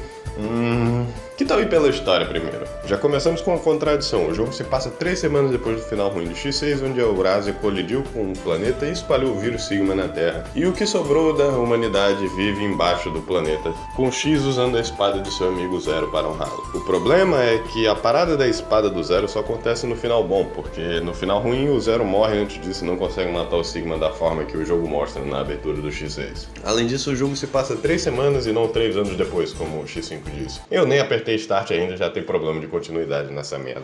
Gate, um dos Reploids que estão fazendo o trabalho de Wally, encontra um pedaço do DNA do Zero. Como isso funciona se os robôs não têm DNA? Isso aqui é uma placa-mãe, porra. Enfim, ele é corrompido pelo vírus Zero e ressuscita 8 robôs do time dele que morreram investigando o fenômeno conhecido como o Pesadelo. Vindo do vírus Zero, esse fenômeno altera a realidade e contribui com a insanidade do Gate. O jogo tenta dar um foco maior na Alia, já que ela era amiga do Gate e trabalhava com ele. Mas por decisões executivas, os Reploids consideraram os investigadores uma ameaça e sabotaram todos eles até eles morrerem, com o Gate sendo o único sobrevivente. A Alia tem um pouco de arrependimento de ter causado isso, já que ela fala a backstory de alguns dos antigos Reploids terem se matado ou ter que se desfazerem dele pessoalmente com um certo pesar na voz. Uma tentativa foi feita em fazer uma história com moralidade cinza e legitimar os motivos que Gate quer a supremacia robótica, de uma forma até melhor que X4 tenta fazer com a Repliforce. Mas é difícil importar com a história desse jogo quando ele é todo cagado. Eu falo isso até na tradução, essa escrita parece que foi traduzida por alguém que mal sabia inglês direito. É cheio de erro gramatical, sintaxe e frases desconexas que fazem o jogo uma literal piada de mau gosto. O exemplo mais conhecido é quando o Zero retorna. Um dos pesadelos tem a forma do Zero, só que roxo, e quando você o derrota, por algum motivo o Zero de verdade aparece para você jogar com ele, desfazendo não só o final do X5, como o plano original do Inafune de fazer Mega Man Zero 100 anos depois com o Zero reconstruído. Esse jogo fodeu 2 continuidades ao mesmo tempo só por existir. E qual é a grande explicação para o Zero retornar? Eu me escondi e eu me consertei. Vai tomar no cu, cara. Vocês viram como o Zero tava no último jogo, porra? Ele era um braço e 2 tetas. E isso antes da explosão que deixou o X no mesmo estado. Da última vez que ele ficou assim, a gente precisou de um jogo inteiro pra ele voltar ao normal. Que merda é essa de eu me escondi e eu me consertei, hein? O pior é que é deixado implícito em alguns diálogos com o IA do Dr. Light que ele conseguiu fazer a mesma cura que ele fez no final do X5 com o X com o Zero. Então só diz isso, não inventa essa parada de eu me escondi, eu me consertei, que ideia merda. Izok é um desses personagens que estão a favor da investigação do vírus do pesadelo, obviamente trabalhando com o Gate por trás da cena junto com seu outro robô, Hymax. Mas no momento que você derrota o Hymax, não se preocupem, eu ainda vou falar desse chefe horroroso ainda, ele aparece e paralisa seja lá quem o derrotou e vai embora. Eu tô imóvel, é só você me matar, cara, o que você tá fazendo? Tá jogando pros dois lados, isso é o quê, bissexual? E depois disso o Izok simplesmente morre durante a cutscene.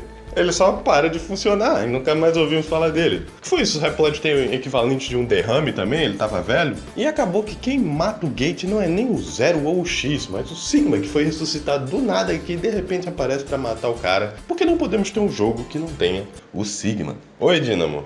Tchau, Dynamo. Que personagem mais inconsequente. Sendo justo ao X6, ele dá uma explicação se você terminar o jogo com o Zero, que ele vai se pôr em uma câmara de hibernação por 100 anos para ter certeza que seu corpo estará livre de vírus. O que faz uma ponte entre a saga X e o Zero, independente de ter 2 jogos depois desse. Mas adivinha só, se você zerar o jogo com o Zero, você não ganha a conclusão do fim da história como acontece com o X e com o Gate, porque vai direto para essa cutscene. No momento que eu zerei com o Zero, eu só fiquei confuso, porque o jogo não conclui a própria história se você zerar com o boneco errado. Esse jogo é indefensável, cara.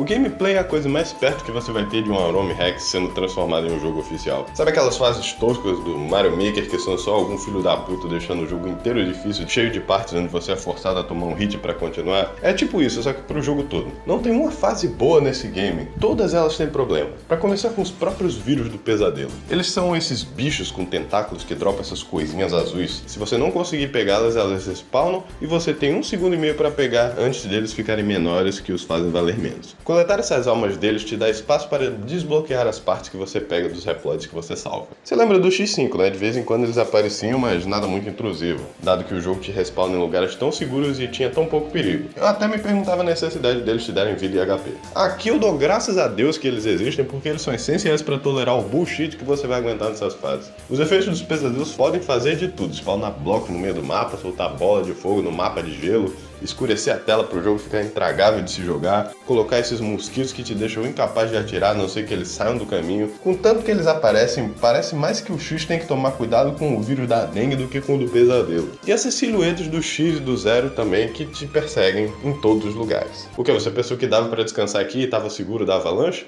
Chupe minha caceta. Vai ter momentos onde você simplesmente não vai poder desviar do que está na tela, não importa o seu nível de habilidade no jogo. Nem o mais arrombado dos torros faz isso com você. No momento que você tenta jogar esse jogo como você joga um Mega Man normal, ele te pune. Então o que sobra? Abusar de frame de invisibilidade para progredir. Tomou hit? Foda-se, vai andar que senão você morre no mesmo lugar. Assim como no X5, o jogo fica mais fácil se você pegar as partes certas para equipar no X e no Zero, mas você só pega eles se pegar os reploids certos. E se os reploids forem pegos pelos pesadelos, eles são corrompidos e morrem. E se o reploid tinha alguma parte, você acabou de perder ele para sempre, agora só resetando o jogo. Falando só em reiniciar o jogo, você pode tomar soft lock aqui também. Toda fase tem uma versão alternativa da mesma, no qual pode conter segredos como mais reploids, armas, corações, armaduras, o de sempre. Caso você encontre elas primeiro, é a sua primeira chance de pegar o Zero ao derrotar o Zero roxo. Mas nem assim esse jogo facilita as coisas. O X tem a espada do Zero agora, como dito no resumo da história, mas ele não tem combo e solta a espada como se estivesse jogando um anzol com a vara de pescar. É um só ataque super devagar no qual você não pode nem soltar agachado. Se você quiser opções a curta distância, jogue com Zero. Isso se você conseguir ele logo de cara, porque a IA desse jogo é completamente louca. Olha isso, eu perdi minha vida toda tentando derrotar o Zero aqui, mas não dava, porque ele me estraçalhava com seus ataques mais fortes. Aí eu tento outra vez e só fico na cara dele spamando a espada e eu venço. Foda-se estratégia, foda-se padrão de ataque, qualquer satisfação que você tem jogando esse jogo é quebrado ele a seu favor. Depois disso temos o Hymax, que é incapaz de ser derrotado só com X-Buster. O que quer dizer que se você tiver o azar de ter 9 vidas e ir lutar contra ele sem ter desbloqueado uma arma, você tá preso e tem que morrer 500 vezes até poder voltar ao menu. Que jogo bom, hein, cara? Pelo menos se você derrotar o Hymax é um atalho pra você ir pra fase do gate já acelerando o final dessa merda desse jogo. Mas eu não tô aqui pra fazer speedrun, galera. Quem me dera. Eu tô aqui pra falar de todas as fases. Jogar o jogo, explorar, pegar os itens, fazer 100%, sabe? Design intuitivo que todos os outros Mega Man supostamente deviam te encorajar a fazer. Comando Yamaha é o primeiro estágio necessário. Não só ele tem a arma mais forte do jogo, quadruplicando a sua taxa de tiro se você souber usá-lo, e fazendo picadinho de todos os chefes. Qual é a fraqueza do Blaze Hitchix? Não sei, e não quero saber. Ataquem-o, vespas e vulcas. O jogo te dá uma armadura ao começar mais uma vez, a Falcon Armor. Mas isso porque o X normal não pode dar Air Dash normalmente como o Zero, o que deixa algumas fases impossíveis de passar a não ser que você tenha as partes que o deixe pular mais alto ou andar mais rápido. O que de novo você pode nem saber que existe se perder o reploid que tinha isso. E adivinha só, o jogo quer que você farme para desbloquear os slots das partes com cada personagem. O Zero e o X têm contadores diferentes de almas dos pesadelos, mas quem em sua consciência ia farmar esse jogo de merda podendo só zerar ele mais rápido? Como funciona o sistema de level nesse game? Sei lá, cara. Importa, interessa. A fase do Comando Yamaha tem esse efeito salto da fé que, a não ser que você saiba que tem espinhos, você vai morrer. O do Metal Shark Player tem esse compactador de lixo merda na fase inteira que, se você largar o botão de se agachar em qualquer momento, o seu boneco automaticamente morre. Eu não aguento mais! O Rain Lloyd tem chuva ácida no estágio onde você perde seu HP enquanto anda para você matar esses minúsculos olhos que são fáceis de perder de vista enquanto anda para progredir. Blizzard Wolfang tem esses blocos de gelo que você precisa esperar cair para passar e que podem te foder aleatoriamente se cair em um lugar indesejado, sem contar que te matam esmagado se você não pular direito. Shield Shadow tem esses lasers insuportáveis que você tem que mirar enquanto os mosquitos atrapalham seu progresso. Infinity Imagine tem um design descendente na diagonal que faz impossível de se ver para onde você está indo, mas para compensar isso, os subchefes de fase são uma piada com o quão rápido a barra de vida deles explode. Não, eu esqueci, eu quero jogar o jogo direito, só que eu lembro que eu tenho a arma do Comando Yamaha. Não vale a pena jogar esse jogo direito.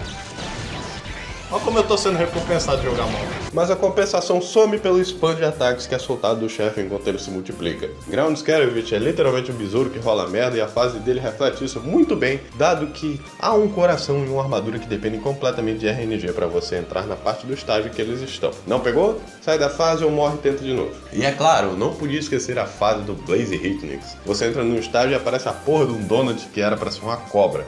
Mas eles nem se mexem além dos propulsores, então eu sempre achei que essa merda era um donut. Você tem que acertar ele nos pontos verdes onde ele atira, que ficam nos lugares mais inconvenientes possíveis, mas ok, foi só uma vez. Daí você passa pro resto e tem que desviar desses foguinhos que tiram muito da sua vida e por um momento parece um estágio decente até, aí outro donut.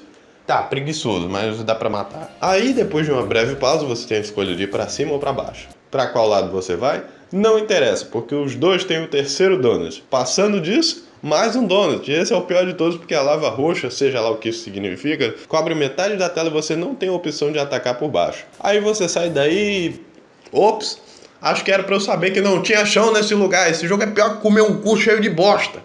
Não é só spam de inimigos, é a preguiça em fazer qualquer controle de qualidade para as fases terem sessões diferentes. O melhor argumento que já escutei para defender esse jogo é que ele é divertido se você usar exploits como a Ultimate Armor, diversos glitches para fazer speedrun. Mas tem uma diferença entre jogar o jogo por speedrun, por ter maestria no game e demonstrar suas habilidades, e de quebrar o jogo em toda oportunidade possível apenas para ter o mesmo nível de diversão, às vezes, do que eu teria com jogos como X1, X4 ou X5. Uma comunidade de speedrun já se forma em torno de todos os jogos, independente de sua qualidade, mas é uma minoria tão pequena da maioria que vai jogar o jogo, que eu não acho que todos deviam se adequar a seguir os exatos passos dessa minoria para o jogo ser considerado bom. Nem os mods conseguem salvar o X6. Tem um hack chamado X6 Tricks, onde eles traduzem o jogo direito para ficar no nível que colocaram na segunda Legacy Collection, põem menos reploids para ficar só os que te dão partes, o que nem nisso ajuda, já que o jogo precisa de reploids te dando vidas extras para fazer o jogo mais tolerável, deixando o hack mais difícil acidentalmente e compartilhando as almas dos pesadelos para o X e o Zero. Mas honestamente, eu não vou jogar esse jogo nunca mais na minha vida, eu espero. Então facilitar as coisas em um lado só faz ele pesar por outro, em pensar que tive que jogar o jogo de novo para testar esse hack. As fases do Gate são péssimas, sem tirar nem pôr.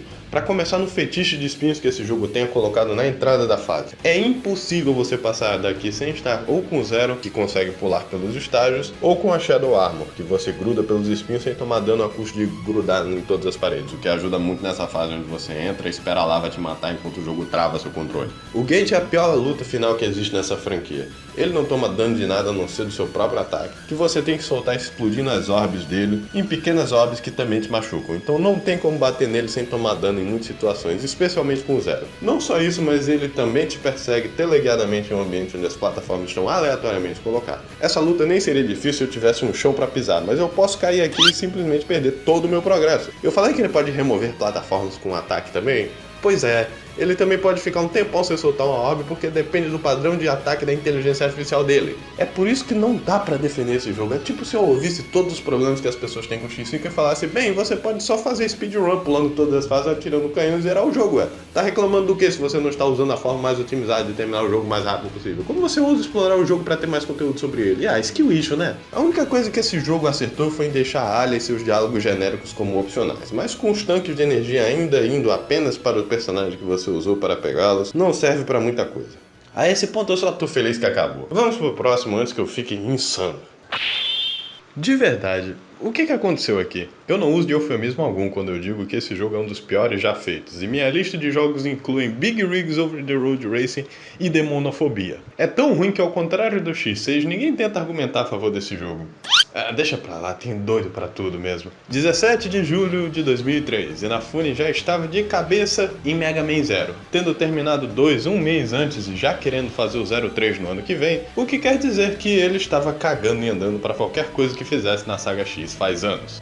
Querem fazer Mega Man 3D agora? Tanto faz, se virem aí, faz o que você quiser. Sim, esse é o primeiro jogo tridimensional da franquia. E como podem ver, foi uma transição muito merda. Embora se vai todo o detalhe dos sprites que tivemos em todos os jogos até aqui para uma qualidade de modelos que, honestamente, não é a pior coisa do mundo, mas as cores mortas e a iluminação desse jogo faz parecer que ele está constantemente se passando em um final de tarde de um domingo, o que não ajuda na sensação que esse jogo está incompleto ou morto por dentro. Eu posso estar em uma fase cheia de lava e ainda vai parecer um breu em certas áreas. A dublagem em inglês voltou do X4, mas ainda ia demorar uns anos para que a dublagem dos videogames ficassem consistentemente bons. Então não vai ser dessa vez que eu vou elogiar a dublagem da franquia. Zero tem zero emoção na voz e parece que o cara tá lendo o texto em um audiobook ao invés de dublar. A voz do X é a coisa mais irritante do mundo. Serious, they really didn't do bad until suddenly everyone changed.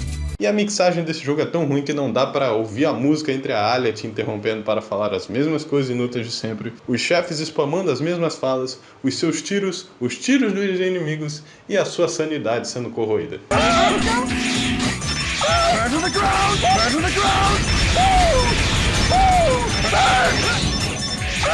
Sim, Axel. Esse é um personagem novo que veio para completar o trio desnecessário entre eles, Zero e X. Acho que é criativo depois do X e do Z vira logo A, mas não é como se esse casal de robôs gay precisava de um filho adotado. Ele é jovem, ele é mais verde, ele quer se provar como um reploide forte, assim como os nossos dois comparsas de sempre. Só isso. De alguma forma o mundo se recuperou do cenário apocalíptico do final ruim do X5 e já estamos com cidades construídas de reploides comuns no mesmo século que eles quase foram apagados da história. Esses caras trabalham rápido, viu? Enfim, porque os caçadores de rebeldes são incompetentes e nunca dão conta do trabalho sozinhos, um grupo chamado Red Alert, comandado por Red, criativo pra caralho, se forma para derrotar os malfeitores de forma não ortodoxa, trabalhando contra a lei de forma mais pragmática graças ao X estar numa greve de lutas nesse jogo. Imagino que depois de 6 jogos e uns quebrados matando seus amigos e colegas de trabalho, ele merece um descanso, mas agora ele adotou uma espécie de pacifismo extremo que em gameplay significa que você não pode jogar com ele. Não, você não pode jogar de Mega Man X em Mega Man X7, fazendo esse jogo ser apenas 7. Na escala de 0 a 10 está até que alto. Red Alert toma medidas cada vez mais extremas para cuidar dos rebeldes, o que faz eles serem taxados como tal pelos caçadores, o que faz Axel sair dali e, para compararem suas habilidades, eles decidem soltar 8 robôs rebeldes para ver quem cuida deles primeiro. Axel é tratado como reploide especial por causa de sua habilidade chamada A-Trans, onde ele consegue copiar qualquer habilidade do reploide que ele encontrar para matar,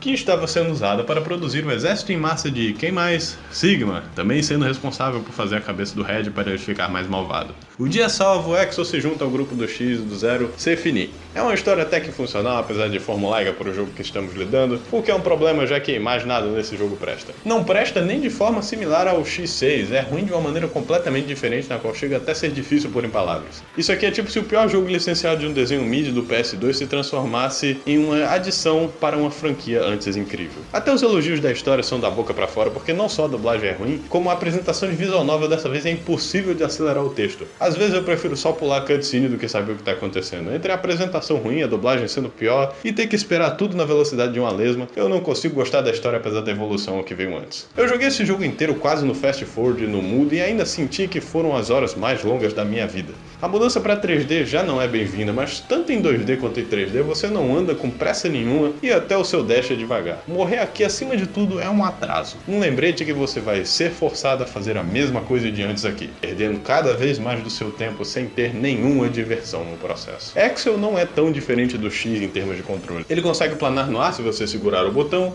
mas que é sempre cancelado se você tentar atirar enquanto anda. A pistola dele atira balas individualmente, o que quer dizer que esse tempo todo que você tá me vendo atirar na tela com ele, eu estou piorando minha tendinite para quando eu chegar na minha idade, e eles não podiam nem ser piedosos a ponto de deixar você segurar o botão para ele atirar no automático. O que não seria um problema se todo o dano que você desse nesse jogo não fosse minúsculo. Não tem feedback de dano nenhum também, os personagens não reagem aos seus tiros, tem uns que criam escudos e ainda tomam dano sem você saber, tem umas partes que você tem que destruir todos os inimigos para passar, mas eles só avisam quantos faltam depois de você destruir a maioria. Por que não só deixar esse contador aqui logo de cara? Sabia que a versão americana propositalmente diminuiu o dano de tudo que você faz pela metade?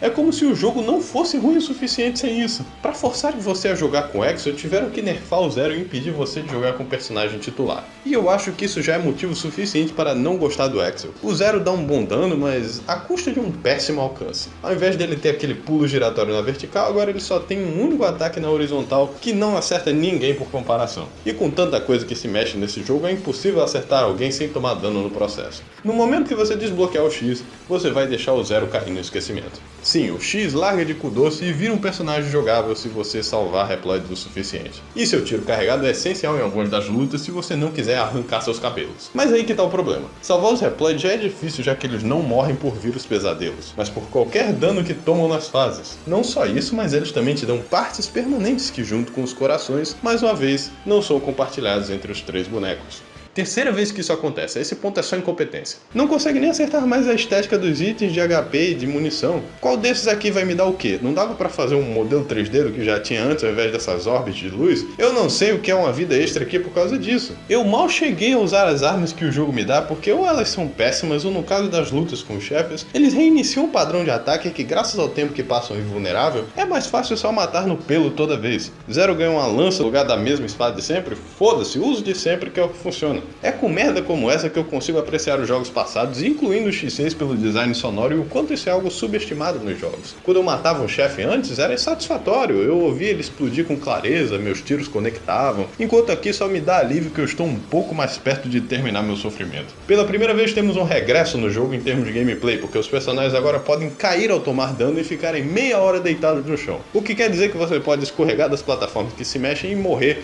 durante uma boss fight, porque muitos deles não têm chão estável. Além disso, mesmo quando você está bem, o jogo tem uma péssima detecção de quando você está escalando e quando você está caindo em alguns ângulos. Às vezes você só atravessa a geometria do que era para ser um obstáculo e morre, justo pra um caralho. As fases também não tem nexo nenhum com o chefe. Olha pra essa aqui, eu tenho que pegar bombas e atropelar os reploids para salvá-los, e depois desse teste falho do Detran robótico, você vai direto pro chefe e acabou a fase. Não durou nem 2 minutos, o que é uma benção nessas fases, pra ser sincero, obrigado pela piedade, mas porra, que horror! Tem essa fase onde você não consegue saber onde vai aterrissar pelas plataformas mudarem constantemente de posição, fudendo sua percepção de profundidade. E essa aqui te põe no mundo da lei, onde você fica de cabeça para baixo e seus controles revertem para te desorientar. Não acaba o seu sofrimento nesse jogo. Mega Man X7 já seria entediante com tudo isso, mas até na hora de mexer nos menus é devagar. Toda vez que você volta de um game over ou de terminar uma fase, você tem que esperar individualmente a Alia contar todos os reploids. Depois você escolhe as partes e onde quer colocar, que apesar dela explicar toda vez o que você está fazendo, ela nunca diz que é só mexer para baixo para escolher categorias além de força. Aí você pode diminuir sua dor de cabeça, como aumentar a potência do seu dash, do seu planar, do seu tiro, coisa que já devia estar no jogo base, sabe? Se a dificuldade do seu jogo é pensada em tirar o que o jogador devia ter de conveniente logo de começo, eu me pergunto se seu jogo é difícil de verdade. Mas até nisso o game demora. Você quer salvar o jogo? Sim. Salvar aqui? Sim. Tem certeza? Sim. Você quer voltar para o estádio? Sim, caralho! Foi por isso que eu cliquei na merda da opção e eu tenho que fazer isso pra qualquer coisa que tá nesse menu. Só de sacanagem também eles colocam seu cursor no não por default pra você perder seu tempo mais uma vez caso aperte por impulso. Não dá pra pular texto. Lembra disso? Eu vou coringar essa porra. Eu nunca sofri tanto no videogame quanto com essa boss fight final desse estágio. Eles querem pôr tensão com esse rolo compressor te seguindo o estágio inteiro, o que não dá certo já que esse jogo se passa em câmera lenta. E depois vamos para a mistureba das últimas fases, seguidos pela pior luta da franquia inteira, Red. Sim, pior do que o Gate, porque agora é em 3D. Ele se teleporta aleatoriamente entre as plataformas enquanto manda 2 clones para perto de você. Se você acertar ele manda de volta um ataque que pode te derrubar e te travar. Como a câmera desse jogo não prende direito nos inimigos também, você passa metade da luta perdendo ele de vista e a outra metade esperando a chance de acertar ele uma vez para o padrão se repetir. É a definição de insanidade isso aqui. Passei 1 hora lutando e caindo porque eu tava fazendo a mesma coisa e de alguma forma ganhando resultados diferentes. O filho da puta ainda fica invulnerável em um de seus ataques e soltando tornados nas plataformas que torram a sua vida. Muitas vezes por má sorte, você só não vai ter pra onde desviar deles. Às vezes ele até spawna na sua plataforma e você tem que se apressar pra sair dali só pra morrer do mesmo jeito. Depois da pior Bust Rush dos piores chefes da face da Terra, finalmente chegamos no Sigma. Derrotamos ele e suas 2 fases, que por algum motivo agora ele virou um robô que vai pro espaço, mas enfim, foda-se, jogo terminado, tomara que eu nunca mais volte pra ele. Eu falaria até da tentativa de consertar o jogo que fizeram através de um mod dos fãs, o X7 Ends Edition, que saiu no ano passado, mas assim como o X6, tentar salvar esse jogo aqui é igual tentar salvar a gravidez de um bebê com microcefalia. Esse ponto é melhor poupar seu esforço e fazer tudo do zero de novo, porque tem muita coisa errada nesse jogo só para alguns ajustes consertá-lo por completo. Fico até surpreso que tem mais um jogo após esse aqui, porque eu já vi franquias morrendo por muito menos. Eles até tentaram fazer um JRPG Dungeon Crawler antes do X8, tal do Mega Man X Command Mission. Vou ser sincero, esse jogo também não é muito bom e eu não fui muito longe com ele. Não chega a ser tão ruim quanto o X6 ou o X7, mas é muito sem sal e sem personalidade. Cria de uma empresa que nunca nem tentou fazer um JRPG. Sem itens tradicionais de cura, além dos energy tanques, todo ataque especial tem que ser usado de sequência com algum aperto de botão, o que tira a praticidade de só usar um ataque forte e assistir a animação e deixar as coisas irem rápido. E a história, que é basicamente a plotline de um jogo médio de Mega Man X estendido para 20 horas no lugar de 2. E se você já ouviu o histórico dessas histórias aqui, você sabe que são ruins e ignoráveis justamente por serem curtas. Não dá pra dizer o mesmo em um RPG, já que plot e caracterização são a coisa que faz você tolerar o gameplay repetitivo na maioria das vezes. Não posso nem dizer que é importante, já que se passa numa linha do tempo paralela aos jogos principais. Tem umas coisas legais como personagens adicionais jogáveis além do X, Zero e Axel, mas dado que eles todos têm a personalidade de um papel molhado, eles só servem como designs legais e mais nada. Isso tem muito chão para ser um JRPG mediano, que dirá bom ou memorável a ponto de eu considerá-lo subestimado como Atelier Iris 2 ou algo que saiu no console. Próximo. Finalmente, no dia 7 de dezembro de 2004, sai o último jogo da franquia até os dias de hoje. E eu tenho que dizer, galera, depois de 2 dos piores jogos que existem, X8 se recupera de forma surpreendente. Em todos os quesitos, na real. Os gráficos, apesar de não serem a coisa mais linda do mundo, têm uma estética bem mais colorida e similar aos jogos 2D do que X7 tentou fazer. O jogo também está completamente em 2.5D, tirando algumas fases em específico com veículos. E eu não tenho problema com isso, na verdade. Não se mexe em time que tá ganhando, então é melhor retornar à fórmula que sempre deu certo e o público sairá satisfeito. Dito isso, a apresentação das cutscenes são um pouco travadas. Imagino que fique esquisito justamente porque houve um leve redesign para eles ficarem mais esguios, somado com o capacete ficando bem em cima dos olhos de geral, então eles tendem a não parecer muito expressivos. A história dessa vez decidiu lembrar que os seres humanos existem na franquia por algum milagre. Cansados da mesma briga de robôs e rebeldes de sempre, um projeto chamado Jacó foi criado para fazerem um elevador que construiria uma base lunar para os humanos ficarem seguros, com os novos reploids que possuem o Atrans do Axel trabalhando nele incessantemente. Encontramos Lumine, o diretor do projeto, explicando que o DNA do Sigma foi colocado no chip do Atrans, sendo usado para proteger os trabalhadores, dado que ele é um dos personagens mais fortes da franquia. Porém, Vile, sim, lembram dele? De repente aparece para sequestrar Lumine enquanto alguns dos robôs que trabalham no elevador gigante se rebelam. Claro que, apesar dos últimos não sei quantos jogos, você imaginaria que o Sigma estava atrás de tudo. Mas na verdade é o contrário. Lumine era um supremacista robótico o tempo todo, se aproveitando do DNA incompleto do Sigma na Lua para se aproximar do rebelde e assimilar seu corpo. Acreditando que os novos reploids com chip de cópia são uma evolução aos reploids antigos e que estabelecer sua supremacia é o ponto evolutivo natural de todos os robôs como ele, e ao ser derrotado, ele atinge Axel por um ataque que o deixa inconsciente. Enquanto X e Zero levam para ser consertado, imagino, eles se perguntam se esse é o verdadeiro destino dos habitantes da Lua e da Terra. Definitivamente é um avanço do que tivemos nos últimos 2 jogos, com um começo, meio e fim bem estabelecido, somado a um cliffhanger que infelizmente nunca foi concluído. Imagino que com o Mega Man X9 poderiam fazer uma ponte legal com a franquia Zero e terminar a saga para emendar melhor as duas, já que o final do X5 foi desfeito faz uns 4 anos na época que o jogo saiu. Mas dado que esse jogo vendeu porra nenhuma graças à má reputação dos últimos 2 jogos, acho que nunca saberemos disso. Pelo que sabemos, o Axel realmente pode ter morrido nesse final. Ele não aparece na saga Zero mesmo, sequer é mencionado, deve ter pisado em algum espinho, sei lá. Eu fico realmente muito triste que não houve um Mega Man X9 para elaborar a ideia do gameplay estabelecido aqui também, porque eles realmente acertaram na inovação da fórmula que, se aperfeiçoada, podia ser o melhor jogo da franquia. Ao invés de manter aquele sistema de partes e resgates de reploids que tentam fazer funcionar desde o X5, agora eles colocam um sistema parecido ao que o Mega Man 7 implementou. Quando você destrói inimigos nas fases, eles soltam um triângulo colorido chamado metal. É uma moeda do game onde você pode comprar upgrades como aumento de vida, munição, armas novas para o Zero e outras utilidades para fazer o jogo mais prático. É algo que encoraja não só passar direto por todos os inimigos, mas sim derrotá-los com estilo. Já que temos um sistema de combo que vai lhe recompensar te dando mais metals com cada inimigo que você derrotar enquanto tem um combo grande. Finalmente conseguiram fazer um sistema de ranking satisfatório, otimizando você jogar cada vez melhor de uma forma que seja recompensada no gameplay. Axel foi de um personagem inconveniente no jogo passado para minha escolha favorita aqui.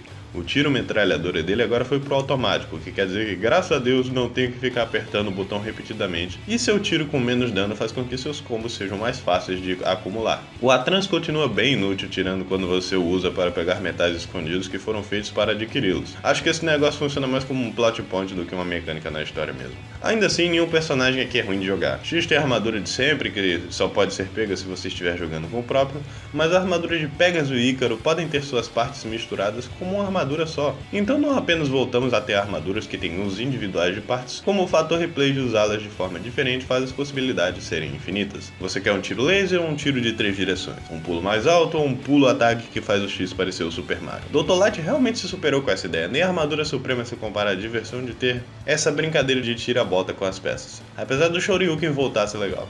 As armas diferentes do Zero era algo que já tinha no X7, mas dessa vez elas são boas de usar. Ele tem um combo que pode ter um total de 5 hits e sua hitbox agora é prática. Temos um leque, socos, uma lança que te dá um alcance gigante e a espada que o Sigma usa na boss fight. Toma essa, seu buceta. Não é tão intimidador agora que a gente tem espada do mesmo tamanho, né? Falando em coisas que já tinham no X7, mas que agora são boas, escolhemos 2 personagens ao mesmo tempo, com eles aparentemente tomando mais dano ou tendo barras de vida menores, não sei, mas isso te encoraja a trocá-los, tendo uma vida vermelha como em jogos de luta que é recuperado se você deixar o boneco no banco. Não só isso, como vocês dois podem soltar um ataque especial que limpa a tela e derrete a vida dos chefões, é muito legal. Como se isso não bastasse, os códigos secretos do game voltaram, nos dando o Black Zero, que é de longe o boneco mais forte do jogo, a Armadura Suprema, que já mencionei antes, e o Axel Blanco, que tem dash melhor, a transe infinito, como se você fosse usar essa merda de qualquer jeito, e voo infinito se você continuar atirando. Além disso, se você cansar da cara deles, há 3 navegadores que te ajudam no lugar de uma só. Temos a Alia, que teve um leve redesign e te ajuda pelas fases como sempre, Pellet, que dá um comentário que te fala sobre os segredos da fase, e Layer, que tem uma leve crush no Zero e deve usar esse decote ridículo com a parte de baixo das tetas de fora pra ver se chama a atenção dele. Não tô reclamando, inclusive, a delícia, mas porra, que ideia de design pra colocar no mundo de robôs majoritariamente aromânticos e assexuais. Enfim, ela te dá ajuda em estratégia nos chefes, como se você precisasse, mas se você cansar da cara do Axel Zero e X, você pode botar as 3 pra lutar como clones de cada um dos 3, se você comprá-las nas lojas. Só muda o modelo em algumas vozes, mas é legal imaginar que as meninas estão lutando no lugar do time de sempre. Dá um frescor às coisas, apesar de elas terem seus próprios upgrades pra pegar. Só acho broxa elas não terem nenhum diálogo com os chefes. Seria engraçado se o jogo falasse o quão ridículo é as mulheres que dão ordens nos nossos heróis, derrotando o Sigma e o Lumine. Se você matar o Lumine com uma delas no time, eles nem mostram a cutscene final. É direto pros créditos, que sem graça. Cada fase tem uma gimmick que chega a ser bem interessante, apesar da distribuição de segredos entre as fases ficar bem desigual. Por exemplo, a fase do Gigabolt Manowar é um circuito do bicho tentando bombardear a cidade e jogando boost para você chegar mais perto e atirar nele para ir pro estágio, o que é ok. Mas é só isso a fase, depois você vai pra luta e acabou. Com isso você desbloqueou 100% do estágio. Algumas outras fases são muito legais, servindo como minigames onde você vai ser recompensado melhor dependendo do quão rápido você derrotar os estágios. Como essa onde você tem que bater a cabeça do chefe nos guindastes usando a alavanca, atirando nele para pegar mais metais, uma fase onde você brinca de Metal Gear Solid para não ser pego infiltrando na base, com direito a poder se disfarçar dos soldados com a trans, uma luta de mecha contra o Panda parecida com a do Magma Dragon. A única que eu não gosto é o da lava, onde você fica nesse lenga-lenga das plataformas, seguido por essa parede de espinhos onde pular direto pro chão é morte certa. No geral, esse jogo conseguiu manter o loop de gameplay fresco de forma similar a um soft reboot. Pode-se dizer que esse soft reboot existiu desde que o Axel foi posto nos jogos, mas aqui realmente parece um remix do novo com o antigo de forma muito gostosa. Mas como já disse, a saga X já tinha pego má fé o suficiente nos últimos 4 anos de má recepção e más vendas. E somada à relevância de Mega Man no geral se esvaindo nos olhos do público desde o fim dos anos 90, era hora da franquia hibernar. Após Maverick Hunter X no PSP em 2005, a franquia viveu em aparições em Marvel vs Capcom, onde o Zero pelo menos é um boneco fudido e quebrado no 3, Project X Zone e alguns jogos cancelados, nunca mais voltando para algo novo, além da coletânea. Ou pelo menos era o que eu gostaria de falar se não fosse por Mega Man X-Dive. Em 2020, logo depois de sair da coletânea de Mega Man Z e X, a Capcom achou uma boa ideia desviar dinheiro, medir interesse da franquia através de um gadget de celular com um porte para PC chamado Mega Man X-Dive. Era o típico jogo de celular, designs de personagens muito bonitos feitos pelas artistas principais da série, para compensar a falta de gameplay engajante e as lavagens de grana que é colocada nas microtransações. Se você jogou qualquer jogo vagabundo da App Store, você jogou Mega Man X-Dive. É um jogo onde você usa bônus de login, missões diárias e outras patifarias para transformar os números dos seus 500 status arbitrários ficarem cada vez maiores, assim dando a ilusão de progressão e customização. Porque apesar de terem diversos personagens e armas para escolher, a verdade é que todos eles controlam de formas exatamente iguais. Não importando quem você pegue, porque suas habilidades únicas são tão irrelevantes que você vai esquecer de usá-las. Só assim para eu me lembrar que o Axel tem um roll de Dark Souls no X7 por algum motivo, eu usava tão pouco que esqueci de mencionar quando falei no game. Eu lembro de estar entediado na pandemia e ter jogado esse jogo quando saiu, mas mesmo com a incrível qualidade de arte, o único elogio honesto que eu tenho ao game, consigo dizer que ele tem alguma outra qualidade positiva. Apesar dos jogos serem conhecidos por sua dificuldade engajante, o gameplay aqui é tão fácil que chega a ser entediante. Em alguns quesitos é uma experiência mais maçante que jogar o X7. Inimigos não têm padrão de ataque, bloqueio, desvio, nada. Seu tiro é teleguiado e vai sempre acertar seu inimigo. e o cooldown das suas habilidades são tão misericordiosos que você nunca vai perder munição alguma. A história, se você conseguir chamar isso de história, é que você, o jogador, é um fã gigante de Mega Man.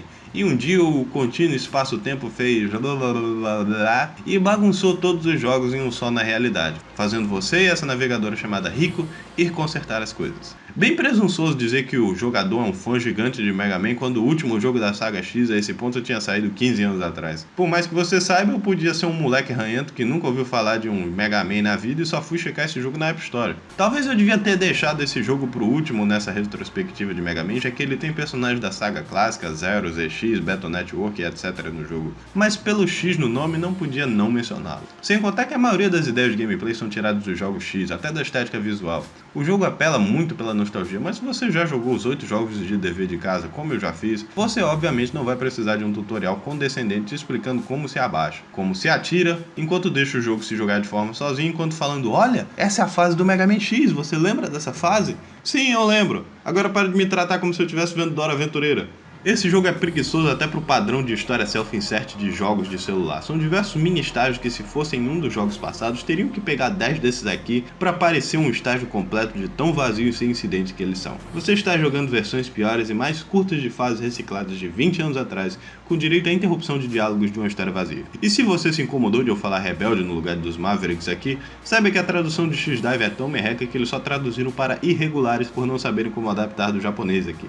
Fantástico. Eu duvido muito que esse jogo tenha dado algum retorno para Capcom, dado que durou míseros 3 anos antes de fecharem os servers. O mercado de gadgets de celular vive à base de duas coisas, fanservice e punheta. X-Dive com certeza tem fanservice, mas é fanservice de uma franquia que está dormente faz 20 anos com histórias que não avançam ou exploram nada do que os fãs gostam das séries. Punheta eles tentaram fazer algumas skins apelativas, mas qual é? Deve ter um total de 5 mulheres na franquia. Tentar fingir que elas são relevantes o suficiente para virar a nova face do jogo por puro sex appeal é pedir para ir para um mapa da fome. É mais fácil apelar para viado, dado o traço bichonem da maioria dos personagens. Por isso então o jogo fechou em 2023, mas não antes de fazer uma versão offline, com todas as skins de evento e crossovers removidas e sem o bônus do multiplayer por motivos de preservação, que é a versão que vocês estão vendo aqui. Mas honestamente vocês acham mesmo que é importante preservar um jogo merda desse? É tipo dizer que a tralha acumulada na casa de um acumulador é preservação. Não tem nada ali além de caixas de sapatos velhos e maus hábitos de higiene. Isso aqui é um jogo de celular feito com a engine de um remake de PSP remasterizado para que você jogue sem se preocupar com os bônus que deixavam o jogo mais rápido de ser zerado por conveniência. Tudo pelo baixíssimo valor de R$130.